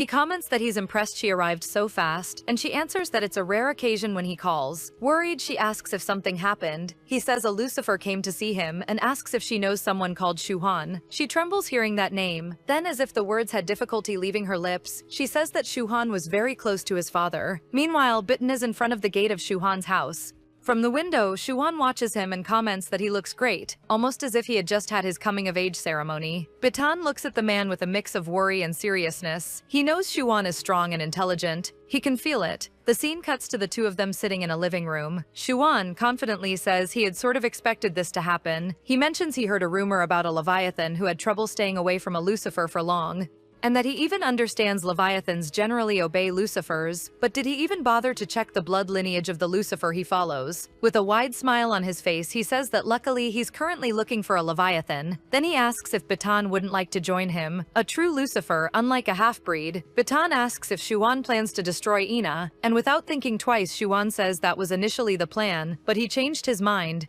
Because it's quite interesting that a Belphegor born of a Lucifer and a human managed to conceive a new life with another human. The rule was broken twice, and yet Juhina is alive, well, and with demon blood flowing in her veins. Then with a sickening look, he asks Bitan, if a Lucifer and a half Belphegor had a child, what does he think that child would be? Guys, this man is disturbing. He wants to use Ina as if she were an experiment. Gross. Bitan becomes extremely irritated, understanding Shuan's sick idea, and stands up, questioning what the hell he's thinking of doing. But Shuan uses his demonic powers to subdue him, making him kneel, and says he won't ask for his help right away, but that he holds a grudge against Hyeon-jin, and because of that is determined to have everything that's his. Shuan grabs Bitan's chin and tells him to choose him. The scene cuts to Jongwon at home, lost in thought, absorbed in his memories. In the flashback, an older man warned him not to look at the young girl behind the bars, because she had been dragged to hell for having fallen in love with a human, and because her body was considered contaminated, no demon would perform the coming-of-age ritual with her, leaving her completely isolated, a disgrace to the whole family. The girl then looks up and stares at Jongwon with a look full of sadness. He returns from his thoughts, saying out loud that it's unbelievable how much she's grown since then. Bitan returns home and Jongwon asks where he's been. With a clearly worried expression, Bitan becomes thoughtful. The man's words from a bit earlier come to mind. Choose me, the voice echoes in his mind. Deflecting, Bitan tells Jongwon he was just taking care of some things. Meanwhile, Ina keeps practicing her ability, but after 50 attempts in a row, she's completely exhausted. Hyunshin approaches with a knife in his hands that glows red, saying she's practiced enough and now it's time for real training. Seeing the knife, Ina feels a chill down her spine, remembering when she was kidnapped. Hyunshin notices her expression and asks why she's scared. She explains that when she was kidnapped, a demon with glasses cut her with a knife several times. Hearing this leaves Hyunshin extremely enraged, but he crouches gently beside her and says she needs to overcome this fear because if she doesn't do it now, she'll never be able to, and that he'll help her. The two go back inside the apartment. Hyunshin explains that he's going to hit her with the knife and that she needs to defend herself with all her willpower. As soon as he finishes explaining, he warns her and quickly comes at her. Ina flinches and can't react. Hyunshin, looming over her, asks why she didn't stop him. Ina retorts by asking why he didn't hit her. He sighs and explains he stopped before because she was looking at him as if she was about to start crying at any moment. Stepping back, he says that this way things won't work and that they should try something different. Ina agrees without thinking much. And as soon as she does that, he cuts his own arm with the knife, making her panic, asking why he's doing that. Serious, with his arm bleeding, he looks at her saying he's going to do it again since she failed to stop him. Desperate, Ina begs him to stop and try to hit her, that she's sure she'll manage this time, but he ignores her and cuts his own arm again. Ina watches in complete shock while he orders her to concentrate. Stop, please stop, I can't do it, she says, her voice almost breaking. Hyunshin looks at her irritated and asks if she really wants to repeat the same mistake, make him lose his memory and forget her again. These words make Ina look at him a little more focused. He continues, asking her to remember the first time she used her power. She repeats it thoughtfully, remembering how it was, how it felt. Believing his method will work, he raises the knife, looking into her eyes and warning that he's going to cut himself again. He brings the knife down quickly toward his own arm, and then the sound of the knife hitting the floor surprises him. Ina has a reddish aura around her, a determined look, and eyes glowing red. Hyun-shin takes a second to understand what just happened. Then he smiles, saying he never imagined she was capable of making such a demonic expression. Internally, he's impressed. He didn't imagine she'd be able to learn so fast. He noticed her look changed from the moment he said she could make him forget her again. Hyun-shin turns to Ina, saying that's enough for today. But she doesn't seem to hear him. She's mentally exhausted. Her body starts to give out and she starts falling toward the floor. Almost by instinct, Hyun-shin acts quickly and catches her. He realizes he acted out of habit and enters into an internal struggle with himself, trying to understand why. Why is this a habit for him? Is it because of the power she has? No, that can't be the only reason. There's definitely something more important, he concludes. He remembers when he confessed that she was in a way saving him and that she was special to him. Not understanding, he squeezes her shoulder while asking himself if she really was that special. Irritated and confused, he moves toward her, making her lose her balance, and falls on top of her on the couch. He looks at her and asks if he was in love with her. She looks at him, then grabs his shirt and pulls him close to her, making their faces almost touch, and asks what the problem would be and what he intends to do if he really was in love, if they really loved each other. But then the phone starts ringing, interrupting this intense moment between our protagonists. How I hate this phone, it rang at the worst possible time. The scene cuts to a completely destroyed room. The call was from Moyeon, and the destroyed room was where Juhan was staying. Apparently, Shawan attacked earlier than they expected and kidnapped Juhan, leaving only destruction and a note for Ina ordering her to go to the place where they met the other day, alone. Reading the note, Ina doesn't think twice and says she'll go to the place. Moyeon and Bitan quickly oppose the idea, because clearly all of this is a trap by Shawan to capture her. But even knowing this, Ina smiles confidently. She crumples the note angrily. Moyeon is surprised by her attitude and asks Hyun-shin what he's been teaching her. But Hyun-shin doesn't answer. He's thoughtful, wondering if this is a good opportunity to test her. Then, completely ignoring the others, he goes toward Ina, saying he'll teach her the only way to defeat a Lucifer. And this is where things get serious, folks. What does Hyun-shin have up his sleeve? I need to know. Some time passes and we see Ina entering the agreed location. She looks around, wondering where Juhan is. Then Shuan's voice echoes through the room. He says he's surprised she actually came alone. In a sarcastic tone, he adds that he thought he'd found Hyun-shin's weak point, but it seems he underestimated Ina's courage. Seeing him, Ina immediately remembers the last time they met. Guys, this man showed up and the mood already got heavy, sick, obsessed guy. And with a sickening look, Shuan formally introduces himself to her. Ina is face to face with Shuan. With her new abilities, she realizes the two of them are the only people in the house. Going straight to the point, she asks where Juhan is. With his gaze fixed on her, he answers that Juhan is safe, for now. The scene cuts to Juhan waking up a bit confused. Realizing his hands are handcuffed and tied to the bed he's lying on, he sees a woman sitting on the bed and asks if she would mind letting him go. Then he smiles as she looks at him with an empty stare. Suddenly, someone opens the bedroom door and enters abruptly. The man rubs his neck while complaining to the woman for having thrown a stone knowing he was there. In a colder tone, he approaches, saying he could have died because of that. With a demonic look, she stares at him, ordering him not to speak to her since he's just a lowly rank 4. He retorts, reminding her that they're not in hell and nobody cares about ranks there. Then he tosses a syringe to her, telling her to make sure they finish him off for good. Juhan looks at her again, this time clearly worried about what she has in her hands. Quickly, she grabs his neck while he struggles. Practically straddling him, she orders him to stay quiet and be a good boy. Then she jabs the syringe into Juhan's neck, and within seconds, he feels sick and intensely dizzy. She explains that it's a rare drug she brought from hell. With an evil smile on her face, she says it was quite fun, and that he was exactly her type. And as Juhan starts to pass out, she wishes him a good sleep. He tries to fight the drug. Ina comes to his mind, but he only manages to say her name before passing out. Guys, what a heavy scene. He passed out thinking of her. The scene returns to Ina and Shiwan, at the moment when he explains that Juhan must have passed out due to the drug he administered. That a small dose is already enough to knock a person unconscious. But if he doesn't get the antidote in time, the drug will destroy the entire nervous system of whoever received it. This worries Ina, and realizing the situation, she questions what Shiwan wants her to do. And he smiles, satisfied with her sharpness, saying that in that case, he'll get straight to the point. Extending his hand toward her as if inviting her, he says he wants her to go to hell with him. If she does this, he'll let Juhan live. Meanwhile, at Muyeon's house, everyone worried questions Hyun-shin. They want to know how much she's evolved and how she's doing. He says that compared to a full demon, then she's like she just had her awakening. However, the enemy has no idea about this, so this is the perfect chance for them, Hyun-shin concludes. Then he turns to face everyone, saying that now it's his turn to ask questions.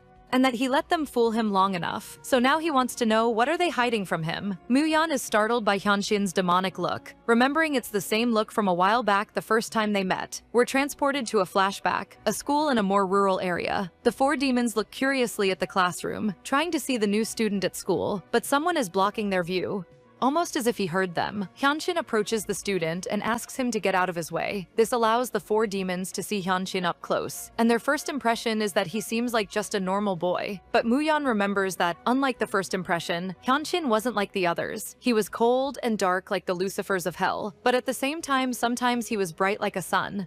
And all four demons felt that day that they instinctively knew he would become their king. When hell was created, it was a complete void, and the only creature that existed was Perion, the first Lucifer. He created the sky that resembles the blue of his eyes, brought life to the earth. Then he created a female Lucifer who looked like a feminine version of himself. Her name was Lilith. Through a coming-of-age ceremony with Perion, she gave birth to Vulcan. Then she continued performing coming-of-age ceremonies with her children and gave birth to 6 more Lucifers, and so they ruled hell as the only ones of first rank.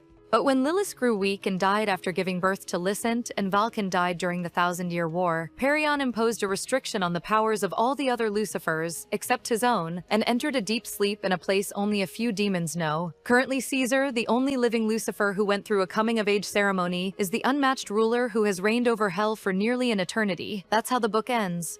However, everyone knows the story of how the last Lucifer came to the human world, fell in love with a human woman, and passed away after having a child, and now everyone in hell is more interested in the 7th Lucifer, the one born from the love between those two. And that person is Hyunshin. Yoon finishes explaining, looking at Hyunshin.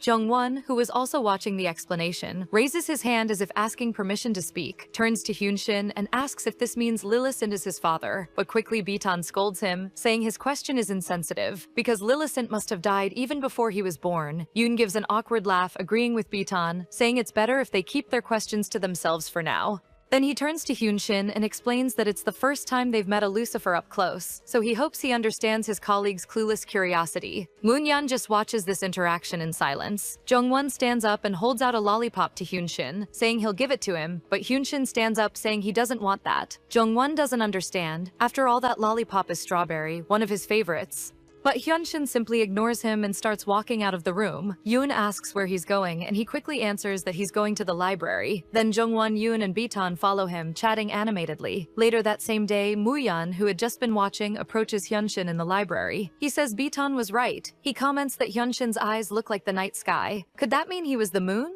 Especially since before he arrived at school, the other demons barely spoke to each other. But since he arrived, the three have been acting like brothers. He finishes saying everyone is curious to know more about him. With an irritated look, Hyunshin asks where he's trying to go with all this. Mooyeon then asks if he thinks he could be that one, their moon. Hyunshin answers that if he becomes the chosen one, their moon, then would Mooyeon admire him?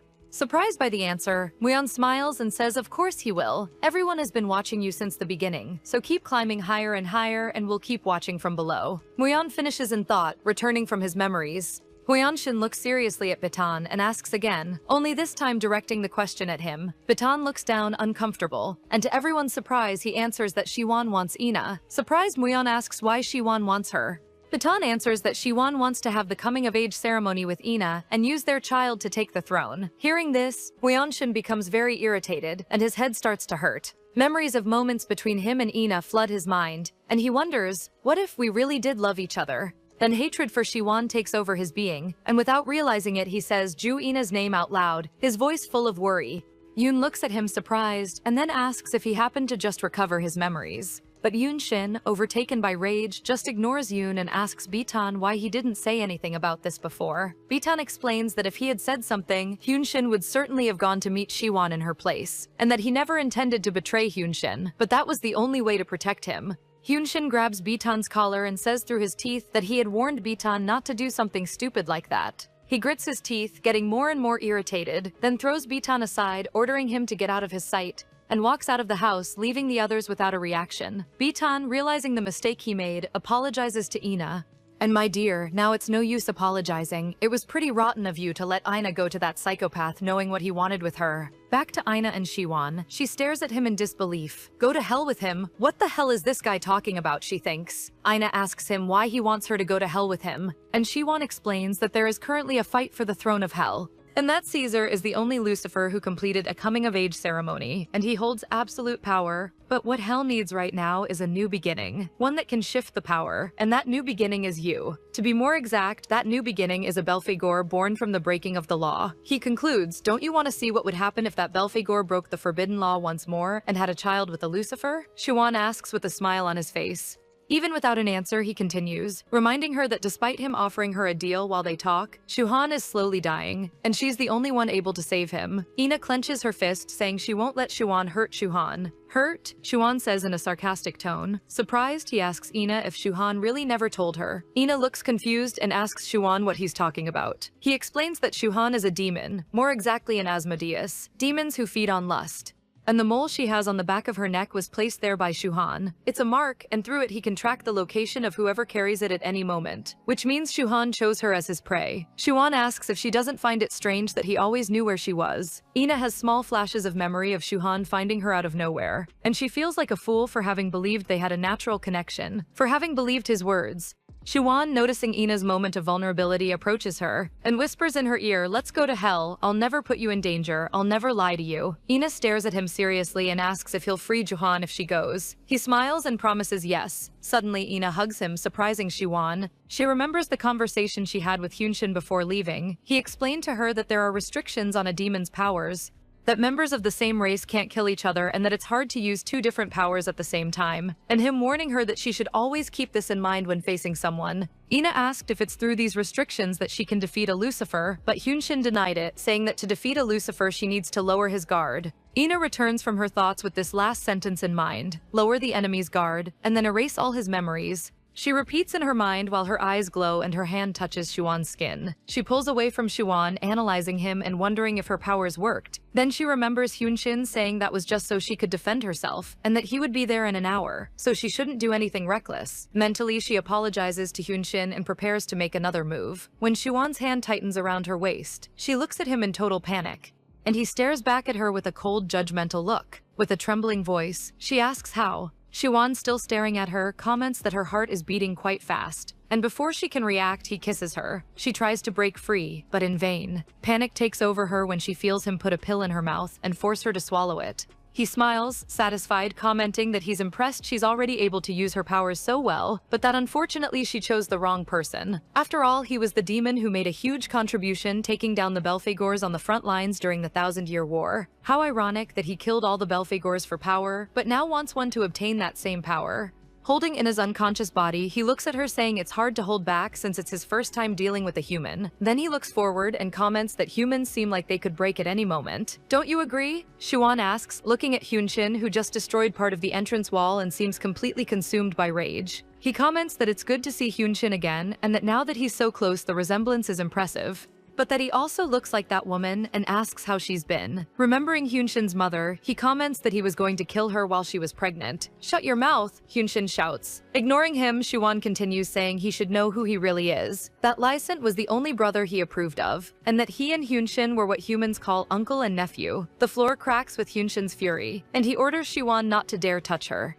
Several weapons materialize in front of Hyunshin and shoot at high speed towards Shuan. The weapons shatter as soon as they hit the stone barrier he raised. Hyunshin remembers Shuan used this same ability the last time they fought, and concludes he must be using Lucifer's unique abilities to create those walls.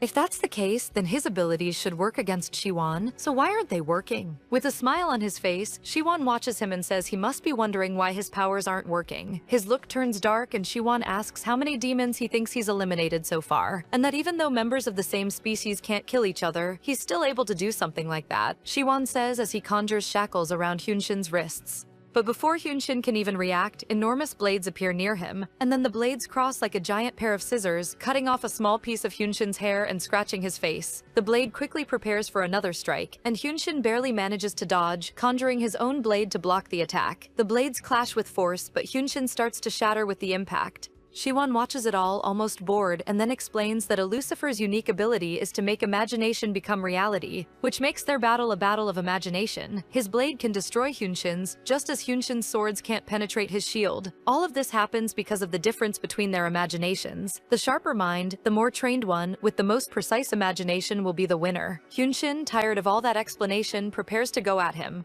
But the shackles grab his wrists again, and Siwon's blade dangerously approaches him once more. Siwon boasts, saying Hyunshin won't be able to defeat him, but that he won't die, it will just take a long time for his body to regenerate. "I won't let that happen," a female voice shouts from behind Siwon. Ina, who just woke up, stretches her hand toward Siwon, preparing to attack him with her power.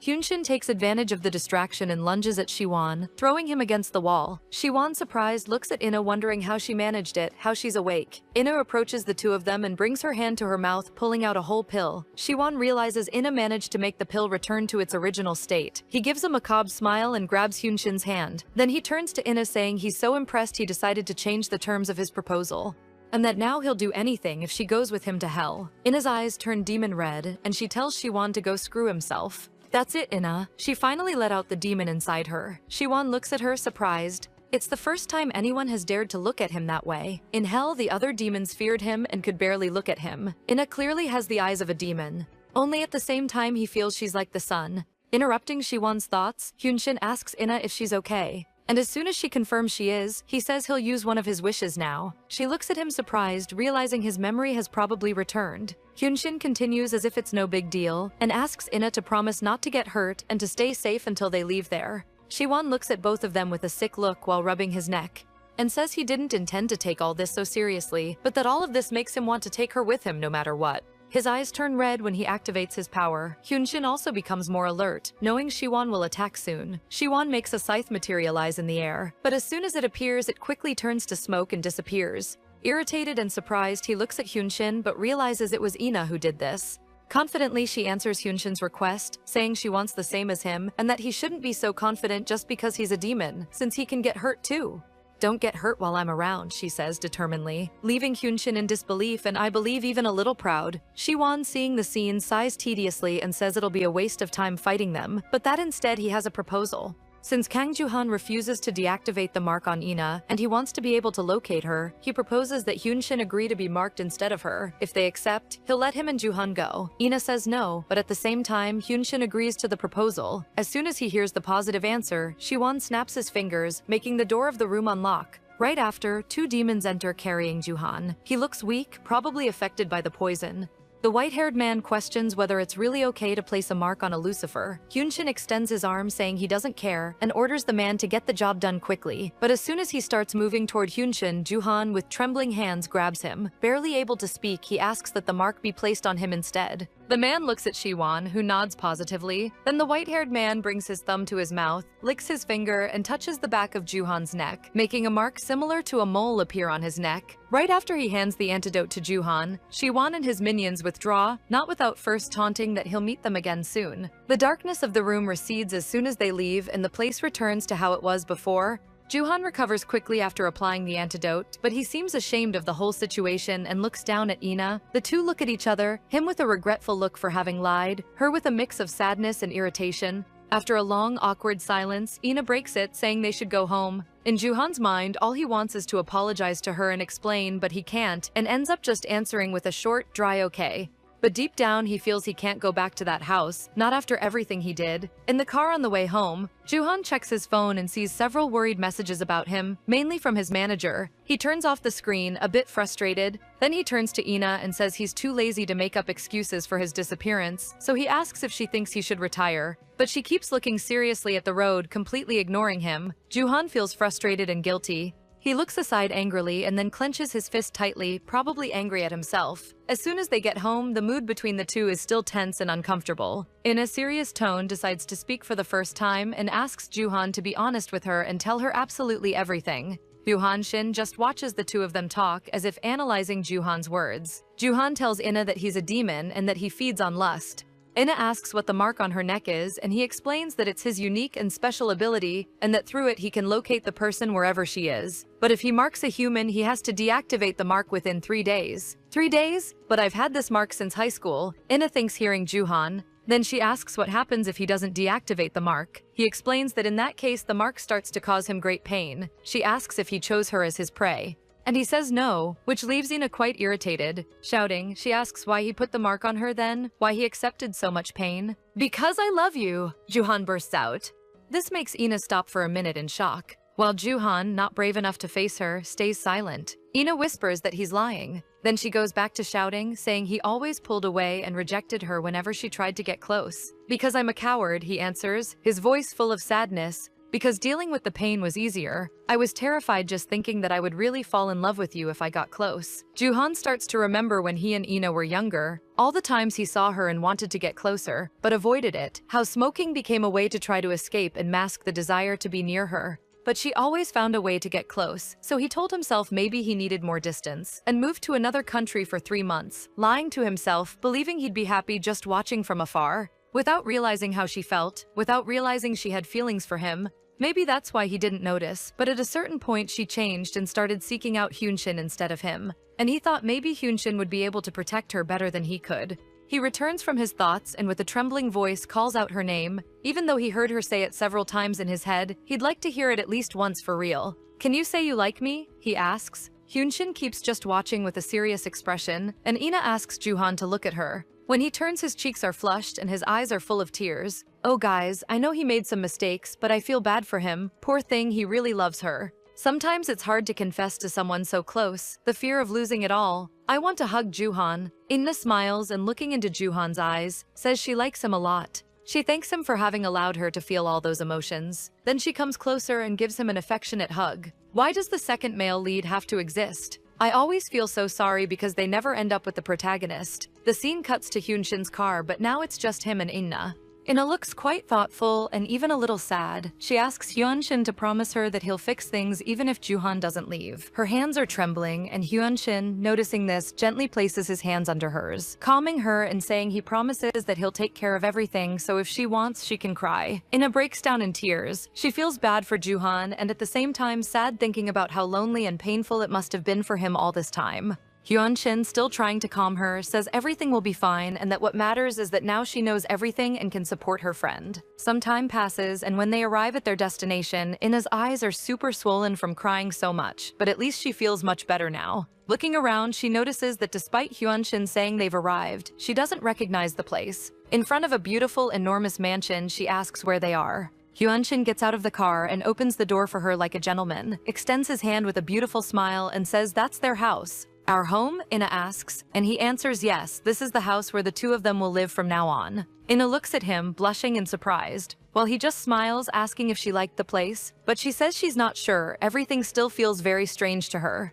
It's only been a short time since she found out she's half demon and she's still trying to adapt to it. Until the Lucifer made the ultimate sacrifice and gave his own life to end the war, along with the extermination of an entire species. But there she is, a half demon of a species that shouldn't exist anymore. Alone again, Hyunshin's heart aches hearing the sadness and fear in Ina's voice. He reminds her that his father died when he was still young and that he never knew any other member of the same demon species as him. So just like her, he's also alone. She retorts, saying that despite this, he'll probably end up dating a female Lucifer. Just like the other demons, Hyunshin is surprised by Ina's reaction and starts laughing, finding her reaction cute. Embarrassed, she asks why he's laughing. He tries to hold back his laughter, asking if she's really worried about that kind of thing, that there are no female Lucifers and that she's the only woman in his life. Then in a cute way, he hugs her from behind, making her embarrassed and asking what he's doing. Playing dumb, he reminds her that she said they could do this kind of thing now since they were in a relationship. He gives her a mischievous smile, saying he remembers everything, making her turn redder than a bell pepper.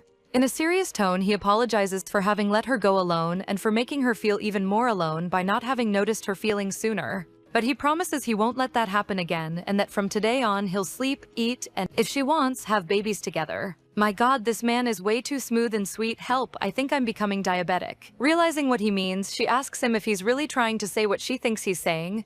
And with a sober look that Ina doesn't notice, Hyunshin has a sad thought, wondering if maybe this was how his father felt, and how painful it is to make promises which he knows he won't be able to keep. I will protect you until your last breath, Hyunshin tells her as he makes her clothes change into a beautiful white dress. As many times as he had imagined her in that dress, she turned out 1,000 times more beautiful than he had imagined. Hyunshin kneels in front of Ina, then says he'll use one more wish. Smiling, he asks if she would like to marry him. This makes Ina remember the past, when people asked if she felt lonely without her parents. And she always said no because she had her grandmother and Joo-han. Despite this, deep down she sometimes felt lonely, and she always feared that one day Joo-han and her grandmother would suddenly disappear just like her parents. But she met Hyunshin in an unusual situation. and her life turned upside down. She met more interesting people and went through several cute and fun moments, always surrounded by people, happy. Before she even realized it, the loneliness and fear disappeared, at least a little, but then bad things started happening again. First her grandmother, then Juhan, and those negative emotions came back, and the person who always stood by her side, always saved her and pulled her out of the pit, was Hyeon-jin. She comes back from her thoughts, hearing Hyeon-shin's voice asking about her answer to his proposal. With a beautiful smile, Ina says, yes. He places an engagement ring on her finger. He picks her up like a princess, making her blush again and ask what he's doing. And again he answers that he's doing things people in a relationship do. Then he kisses her intensely, and both confess that they love each other. Then, without wasting time, cheeky Hyun-shin takes Ina to see their bedroom. The two are in an intimate moment. Ina gets a little nervous, asking him to wait. Hyun-shin stops and worriedly asks if she's scared, but she says no, it's just that the room is too bright. Quickly, he uses his powers to close the curtains and looks at her intensely, asking if it's better now. While caressing her embarrassed face, Hyun-shin leans in for an intense romantic kiss, and this is the beginning of a hot, unforgettable night for the two of them. Sometime later, Ina is sleeping peacefully in bed when Hyun-shin wakes up. He looks at his beloved and gives her a small kiss on the nape of her neck, but then he senses something, the presence of people entering the mansion's gates, and quickly becomes alert, going to the window to check who the intruders are, coming across the other demons from his group, who with a worried expression ask him to come down to talk.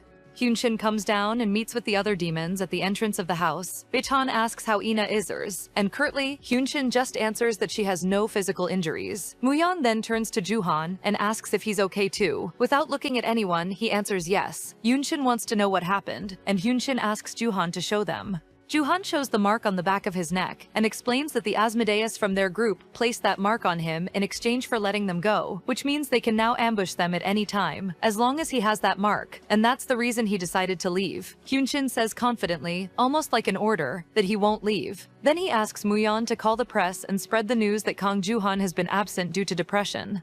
He takes the chance to tell Muyeon that Shin Boyeon actually is part of Siwon's group, which leaves Muyeon dumbfounded, thoughtful, and even a little embarrassed. Hyun-shin continues, ignoring Muyeon's small shock, saying that for now the clinic should stay closed, and that they don't need to wait for the enemies to come to them, and he also won't let them get anywhere near the mansion. Yoon looks thoughtfully at Hyun-shin and asks if that means they'll attack the enemies first. Silence fills the place for a long minute. Then Hyun-shin confirms Yoon's suspicion, confirming that they will attack Siwon and his group tomorrow night, and that this will be the final battle. The scene cuts to Ina, who is lying in bed but awake, and listening to everything. Since her demon powers awakened, her senses have become quite sharp, especially her hearing. It's almost as if she can focus on just one sound, or hear things that are very far away. Ina starts to hear footsteps approaching the room. Hyun-shin's quickly she closes her eyes and pretends to still be asleep. Without noticing, he lies down beside her and after a few minutes falls asleep. Noticing this, Ina gets up without making noise, changes clothes and leaves the mansion. She walks through the streets of the city, thoughtful. Hyun-shin and Juhan have been protecting her the whole time until now, but now she feels it's her turn to protect them. Ina reaches the top of a building, stretches, and her eyes glow red. She takes a deep breath and then jumps to the other building and smiles, relieved when she realizes she managed to reach the other building without problems.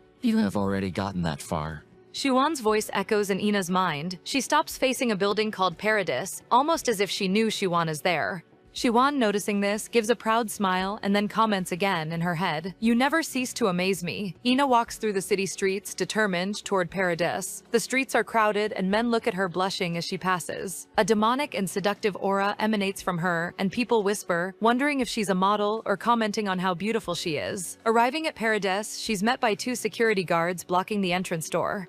One of them asks to check her membership card to enter. Ina deflects, saying she forgot the card at home, but noticing the guards don't move, she clenches her fists, getting ready to punch those guards in the face when a man's arm rests on her right shoulder. The man holds out a membership card and tells the guards she's his guest. Ina looks at the man without understanding, and he asks the guard if that's enough for him, and lets him know the two of them are coming in. The guards seem to recognize the man and quickly apologize to the boss, saying they didn't know she was his guest. With that, the man winks at Ina, who stares at him with a disgusted look. As they enter, the place is quite loud, which irritates Ina because it will make it hard to find that damn Siwon. The man who helped her get in looks at her with a perverted look and starts asking interested questions about her, but Ina just ignores him and keeps walking, which irritates the man, who starts yelling at her, but then he feels her enchanting aura and it makes him blush. Yet insistently, he has the audacity to grab her by the waist and ask if she's looking for company for the night. and starts complimenting her in a disgusting way. Ina just stays there motionless with a dark expression. Through the security cameras, it's possible to see that Ina entered the place, and one of the guards sees her and gets worried, asking how she ended up there. Meanwhile, in the hall, Ina suddenly delivers a huge kick to the place's fire alarm, making the alarm ring, and then people start evacuating hurriedly while she walks confidently through the crowd. The man who helped her get in is in disbelief, and then asks what the hell she is. Ina turns with her eyes glowing red and asks if the guy is deaf, can't he see it's an emergency? And in a threatening tone tells him to get lost. The security guard at the cameras, seeing what Ina just did, slams the desk hard and at his station starts ordering the other guards to hurry and get Ina out of there. Only on the other end, someone answers that the guards are all asleep. Muyeon and Jungwon are the ones on the other end wearing gas masks, while Yoon uses his demonic powers to create a sleep mist and make all the guards pass out. Desperate, the guard at the cameras wonders where Jungwon is.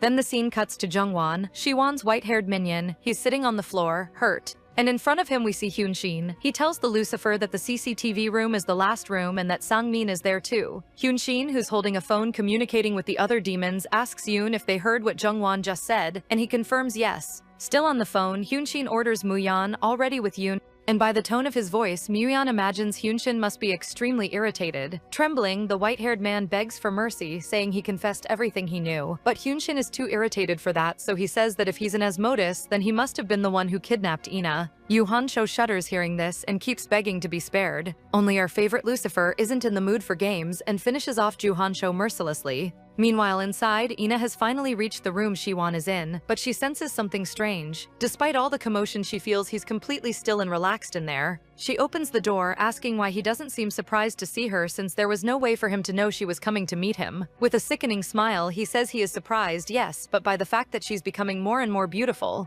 Meanwhile, in another part of Paradise, Batan and Jungwon come across the Satan from Siwon's group. He summons an elemental beast, claiming to be the guardian of that place and stopping them from entering. Jungwon bites his lollipop hard and watches the Satan thoughtfully, until Hyun-shin's voice comes from behind them, asking why the two of them are still there. The Satan gets worried seeing Hyun-shin, wondering what happened to Jungwon, and in response to the Satan's emotions, his elemental beast growls at Hyun-shin, who, irritated, makes a quick hand movement, destroying the beast. He then turns his attention to the Satan, and just as he did with the Asmodeus outside, he starts crushing the Satan's heart. The man is paralyzed by pain and surprise. He feels his body dying. But then Siwon asks Hyun-shin to stop, saying he wants to deal with the Satan personally, and that he should hurry and go to Ina. The pressure on the Satan's heart stops Hyun-shin, looks seriously at Siwon, and then warns that when he comes back he wants the Satan to have been eliminated. Siwon nods positively and thanks him. Hyun-shin enters the building after Ina, leaving the two Satans staring at each other. Siwon comments, almost as if apologizing, that he wasn't able to say hi the last time they saw each other. The other Satan just answers that he doesn't think that would be appropriate. "Do you blame me or hold a grudge against me?" Siwon asks, but the Satan answers sarcastically, saying he doesn't hold a grudge against him, that he hates him. "Really?" Siwon responds, and right after spits out the rest of the lollipop in his mouth. And with a dark look says that if that's the case, then it's fine. Inside room number 2, Ina is sitting near Siwon, who seems completely unconcerned. He takes a sip of his whiskey and comments that she's become more demon-like since the last time they saw each other. And that he's impressed by how much she's learned. While saying this, sneakily he summons bands that wrap around Ina's arms, trying to immobilize her. Her eyes glow red and she uses her power to destroy the bands, answering Siwon that she learns easily, and that she never repeats the same mistake twice. Siwon looks toward the door without saying anything, and then he comments, "Of course she's evolved so much. After all, just look at the person who taught her everything." Bang! The door of the room is blown open by an enormous force, and Hyun-shin enters the place, leaving Ina surprised. He looks at her angrily and asks who told her she could come there alone. Right after, in a worried tone, he asks if she's hurt anywhere, leaving our protagonist flustered and a little embarrassed. Ina quickly answers no, that she's fine. Siwon leans back on the sofa, analyzing the situation. A half-Belphegor and now a Lucifer, concluding that maybe he's at a slight disadvantage. The scene cuts to Yeon and Muyeon, lost while searching for the camera room, and concluding that the Asmodeus didn't tell them everything he knew. Since the path splits in two, Yeon takes the lead and says they'll have to split up and each one should take one path. With that, Muyeon went one way, and when he reached the end of the hallway, he stopped. Thoughtful, wishing he wouldn't run into the same kind of demon as him, since that would complicate things since demons of the same species can't destroy each other. He opens the door on one side, while Yuan on the other side also opens his door. And to their bad luck, Yuan comes across the other Beelzebub and Muyeon comes across another Mammon. Yuan lets out a curse word. which is met by the other Beelzebub, saying he's not happy to run into him either. Then he asks Yoon if he's good at holding his breath, which leaves Yoon slightly confused, until he starts to see a reddish gas in the air. Poison. He knows that if he breathes even a little of it, he'll probably pass out immediately. So he needs to act quickly. He runs toward the enemy and knees the Beelzebub in the stomach, who curses Yoon and tries to hit him with a punch. Quickly, Yoon dodges, making the enemy's fist smash into the wall. With this distraction, he runs as fast as possible out of there, still holding his breath. Only the Beelzebub doesn't let it go and runs after him, pins him against the wall, both still holding their breath because of the gas, until Yoon opens his mouth and breathes deeply. This surprises the Beelzebub, who assumes that since Yoon is breathing, it means Yoon, with a serious look, comments that the answer to the question about being good at holding his breath is no. With that, he grabs the enemy's arm and closes his fingers over his fist, hitting a vital point. The Beelzebub goes into shock and falls unconscious. Yoon smiles victoriously, saying that even though he's not good at holding his breath, he's quite smart. Then he stands there looking at the unconscious enemy, wondering what he should do with him. At that moment, Yeon arrives and grabs the enemy's arms, pausing to finish him off. And while doing this, explains that even though he doesn't know exactly what he did, those were the Lucifer's orders. At this moment, a flashback of when this Beelzebub captured and tormented Ina appears. Yeon then continues, saying that for this reason, he shouldn't expect to leave in peace. The Beelzebub lets out a scream and the sound of breaking bones is heard, while Myeon's eyes glow demonically. Yeon is surprised by how fast he got to him, and asks if he didn't run into the other Mammon on the way. And since they're the same race, he wouldn't be able to kill her, so how did he handle the situation? Yeon feels a bit awkward remembering what happened between him and the other Mammon earlier. He had trapped her with his demonic power, and while she struggled angrily, Yeon reminded her that she was still too young to face him. But she retorted, saying that regardless of that, since they were the same race, he wouldn't be able to kill her. Yeon becomes thoughtful for a few minutes, and then agrees with her and lets her go. She looks confused, asking what he's planning. He explains that now they're even and that he's paying back what he owed her. At first, she still doesn't understand, but then remembers the time she helped him. Yeon warns her not to cross his path again since he doesn't intend to go easy next time, even though he's acting tough. I'm sure he has feelings for her. Have you ever thought about enemies to lovers? I love it. She looks at him irritated, flips him off, and runs off, leaving Yeon in disbelief and irritated. Back to the present, Yeon just tells Yoon he handled the other Mammon his own way. Yoon doesn't seem to be paying much attention because he's looking at the security cameras. Yoon asks if he can see Ina. The camera shows Ina, Hyun-shin, and Siwon in the same room staring at each other, and Yoon says seriously that they need to hurry. Meanwhile, in another part of Paradis, Jongwon stares at the other Satan and asks if he wants to say something. Why? The Satan starts to say, "Did you abandon my mother?" Jongwon finishes the sentence as if he already knew what the other wanted to ask. The Satan continues, saying that after he left, his mother spent the rest of her life alone until she died. If he was going to abandon her and do that to her, then why did he let him be born? My god, is this really what I'm understanding? Does Jongwon have a son? If so, it's going to be a bombshell reveal. Jongwon has a small flashback. In it, the Satan's mother asks why he saved her, and he says he always wished she would live instead of disappearing. She then smiles and asks him to choose the name of the baby she's holding. We come back from the flashback as Jongwon calls the Satan by name, Sung-yoon. The Satan is surprised he knows his name. Realizing this, Jongwon explains that it was him who chose his name, that he was there when he was born. That's why he recognized him when they first met. Sung-yoon is in shock, speechless. Jongwon holds out a lollipop toward him and says he won't be able to stop Hyun-shin and that he should run, but Seung-yoon refuses, saying they're his enemies, that Siwon asked him not to let Jongwon through, and that he could never betray Siwon. Surprised, Jongwon asks if Seung-yoon intends to stay there even if it means dying. Seung-yoon answers confidently, yes. Jongwon, seeing no other option, prepares to attack. But before he can do anything, a red liquid is thrown at the Satan, making him pass out in seconds. Jongwon looks at Beaton, not understanding, since he's the one who threw the liquid, and worriedly asks what that was. Beaton explains that Hyun-shin gave him the vial just before leaving, and that Seung-yoon will wake up in 2 hours. Then he asks Jongwon what they should do. In a serious tone, he asks if Beaton could make Seung-yoon dream of something.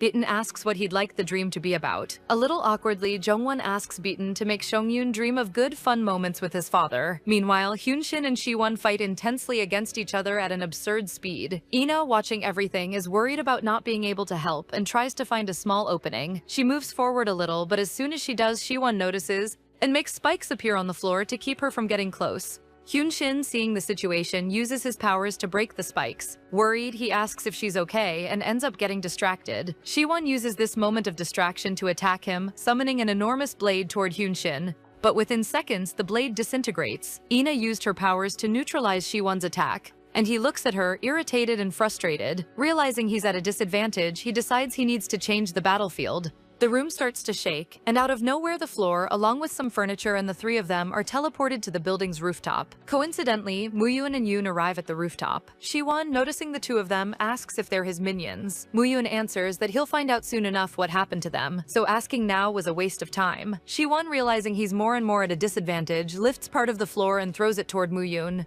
Yoon at the same time charges at Siwon, trying to hit him with a punch, but Siwon manages to dodge and counterattacks, hitting Yoon square in the face. He raises his hand to hit him again, but a reddish aura grabs his arm. Muyun, still recovering from the first attack, uses his demonic power to try to stop Siwon. Deep down, he's a little scared of his strength, because even with him and Yoon attacking non-stop, he can't find any opening. While Muyun is deep in thought, Siwon repels his power, causing a small explosion around them as if invisible forces were colliding. After the dust settles, Siwon walks unharmed toward Hyunshin and Ina. The two of them have red eyes, in defensive position. The spot where the four of them are doesn't seem to have been affected by the power explosion. Muyun is surprised, imagining that Ina was able to stop Siwon's attack. Only Siwon, looking more closely at the situation, realizes that's not it. The attack wasn't blocked, but cut off midway as if it had been deactivated. He looks angrily at Hyunshin, knowing it was him who did this. The two stare at each other for a moment. Yoon watches the two of them. He knows Hyunshin is fighting evenly with Siwon, but at the same time notices Hyunshin is exhausted. As much as he wants to help, he's afraid of ending up getting in the way or distracting Hyunshin if he jumps into the fight. And since Muyun was hit in the eye, without good vision, he can't help much. Yoon is worried. They need to win this fight soon, or they might end up losing. Only Siwon also seems to have noticed this and starts concentrating his demonic power, increasing his own strength. He stretches his hand toward Hyunshin. A wave of power starts advancing toward him, until, out of nowhere, the attack stops. Siwon looks at Hyunshin, not understanding what's happening, but before he can say anything, Hyunshin lands a solid punch on his face. With the force of the impact, Siwon's body is thrown backward. Siwon looks scared for the first time. Hyunshin approaches and steps on his chest, saying that he himself had said the battle between them was a battle of imagination. Knowing this, he realized that to beat him, he only needed to stop him before the imagination became real. Inni approaches, saying goodbye, because she'll make him forget everything about them. Siwon smiles and says it's a shame they have to say goodbye, then asks if she'll remember him. Starting to use her power, Ina answers that she doesn't think so, since he's not a very memorable person. What a shame, he says, and with a wave of his hand makes the ground start to crack. Ina notices something strange, but before she can do anything, part of the floor starts to collapse. Several beeping sounds start echoing through the place. Siwon had planted several bombs in the building in case he became unable to use his powers. And now that he's been defeated, he activated all of them. He turns to Ina with a victorious smile on his face, as if all of this were part of his escape plan in case things went wrong. It really is a shame, but this has to end here. Goodbye for now. Hyunshin, seeing Ina close to the crater that formed, panics and stretches his hand toward her, asking her to hold on. But Ina has other plans. She doesn't want to let Siwon escape. She throws herself onto him and hugs him as the two of them fall. She says that the moment he tries to defend himself from her powers, he'll lose his memory. Besides, even being a Lucifer, it will be impossible to heal after falling from such a great height. So this only means they won. Up above, Hyunshin is paralyzed with panic. The other demons talk to him, but he doesn't seem to hear. All he can think is that he failed, that he lost her again, that he really tried not to lose her this time. Hyunshin starts to cry, feeling helpless. Meanwhile, Ina keeps holding on to Siwon as they fall. He looks at her, seeing the effort she's making to destroy him, and lets out a loud laugh. Right after he comments that she really is an incredible woman. Crash! A loud sound echoes through the place when the two finally hit the ground and are covered by debris. Muyun is the first to arrive at the scene, followed by Yoon and Hyunshin. He shouts desperately, looking for Ina. Yoon, noticing there's no response, tries to calm Muyun while holding back his own sadness, until he hears a noise and looks aside, startled. Why this funeral mood? Inni asks. Muyun, with tears welling up, looks toward the voice and sees Inya inside a small stone cocoon. She asks if someone died, as if nothing were happening. Muyun starts yelling at her, irritated for having put her own life at risk so recklessly that she's not as tough as a demon despite having powers. Meanwhile, Yoon examines the cocoon that protected Inya and realizes it was made with Siwon's power, and wonders if Siwon chose to protect her. Muyun is still scolding Inya when Hyunshin approaches, almost like a ghost. He looks at Inya, who stares back at him. Then he goes toward her and hugs her tightly. When she says his name, almost as if asking if he's okay, he hugs her even tighter, as if she could disappear at any moment. Noticing this, she apologizes. Before she can say anything else, he says he understands and that now they should go home. They search through the rubble but find no sign of Shuwon. Yoon concludes that he must have left the human realm. Besides, everyone who was on his side was either destroyed or fled, so he probably won't be coming back anytime soon. Yoon assures Hyunshin. Looking at Ina being helped by Muyeon in the distance, Hyunshin thoughtfully remarks that he believed as long as he could protect the person he loved, it wouldn't matter if he had to sacrifice himself, that person would still be happy. But even if it was only for a single minute, that situation made him feel as though he were in hell. He then asks Yoon if he thinks Ina feels the same way. Before Yoon can answer, someone shouts Hyunshin's name. Jungwon comes running over, asking for help. He needs him. He leads them to where Bitan and the other Satan are. Hyunshin looks slightly annoyed, reminding Jungwon that he had told him to solve the problem on his own. Looking a little embarrassed, Jungwon tries to explain that since this is a family matter, it's a bit more complicated. Hyunshin's expression softens, and he jokingly complains that Jungwon put Bitan on the ground too, and Jungwon apologizes. Hyunshin gives a command, and Bitan suddenly wakes up. Confused, he asks what's going on, and Hyunshin tells him it's over, they won, and it's time to go home. Sometime later, Sungwon wakes up inside a car parked in front of Paradis. The entire area has been cordoned off by the police and is swarming with reporters. Startled by everything, he gets out of the car calling for Shiwon. Then he notices something in his hand. He opens it and sees a lollipop. That makes him blush, and he quickly remembers his father, but this time with a much gentler expression instead of the hatred he felt the first time. The scene cuts to Hyunshin and Ina's mansion. Hyunshin walks through the house wearing a handsome suit. He stops thoughtfully in front of a door, and just as he places his hand on the doorknob, Ina tells him from inside that he can't come in yet. Hyunshin explains that he needs to tell her something first, but decides to say it from where he is. He explains that there are certain taboos for demons. If a demon and a human fall in love and have a son or daughter, the demon will disappear. He promises to do everything he can to prevent that from happening, but if it does, it's okay, Ina interrupts. I'll protect everyone, you and the child I'm carrying. The moment Hyunshin hears this incredible news, he quickly opens the door. The instant he sees her, he turns as red as a tomato, completely captivated by Ina's beauty. After collecting himself, he asks if he really heard what she just said. Ina laughs at Hyunshin's astonished expression. She teases him about how adorable it is to see a demon of pride making such a cute face, making him blush even more, and in his mind he admits that he's only like this when he's with her. He even admits that it was his pride that made him believe he could resist her. As he stands at the altar waiting for Ina, he remembers the first time they met on that crowded subway train, and for some reason she didn't bother him. In fact, he enjoyed her presence, even though she was stubborn, strong-willed, and a little reckless.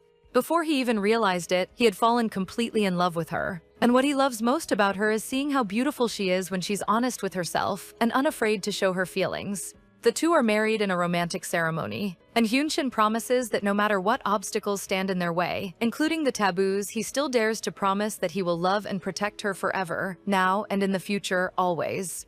Ina looks absolutely radiant, and this couple is simply beautiful and incredibly romantic. After everything they've been through, they truly deserve to be happy. All the demons come to congratulate the newlyweds, including Juhan. He seems to be doing well and tells her that she looks beautiful today. He holds out a small box toward her. When she opens it, she finds a tiny pink baby shoe, and he says he hopes she has a daughter as beautiful as she is. Ina is deeply touched and thanks her dear friend. As they are about to cut the cake, Ina thanks Dr. Kim for making it, but Muyeon grabs a piece and smears it all over her face. Annoyed, she runs after him to get even, but she accidentally steps on a stone and loses her balance. Hyunshin catches her before she can fall. She looks at him and thanks him, calling him doctor, but then corrects herself and with a smile calls him my husband, and the two share a romantic kiss. And that's it for today, everyone. I hope you enjoyed the story. I thought this entire story was incredibly sweet and intense, but I won't lie, I'm both worried and excited to see what will happen to this new family now that Ina is pregnant. What do you think? Is there anything you're especially curious about or looking forward to? Let me know in the comments below. And if you'd like to see more, don't forget to like the video and subscribe so you won't miss any new videos I upload. The title of this series is Call Me Devil, and today's recap covered the entire first season. Kisses, and see you next time.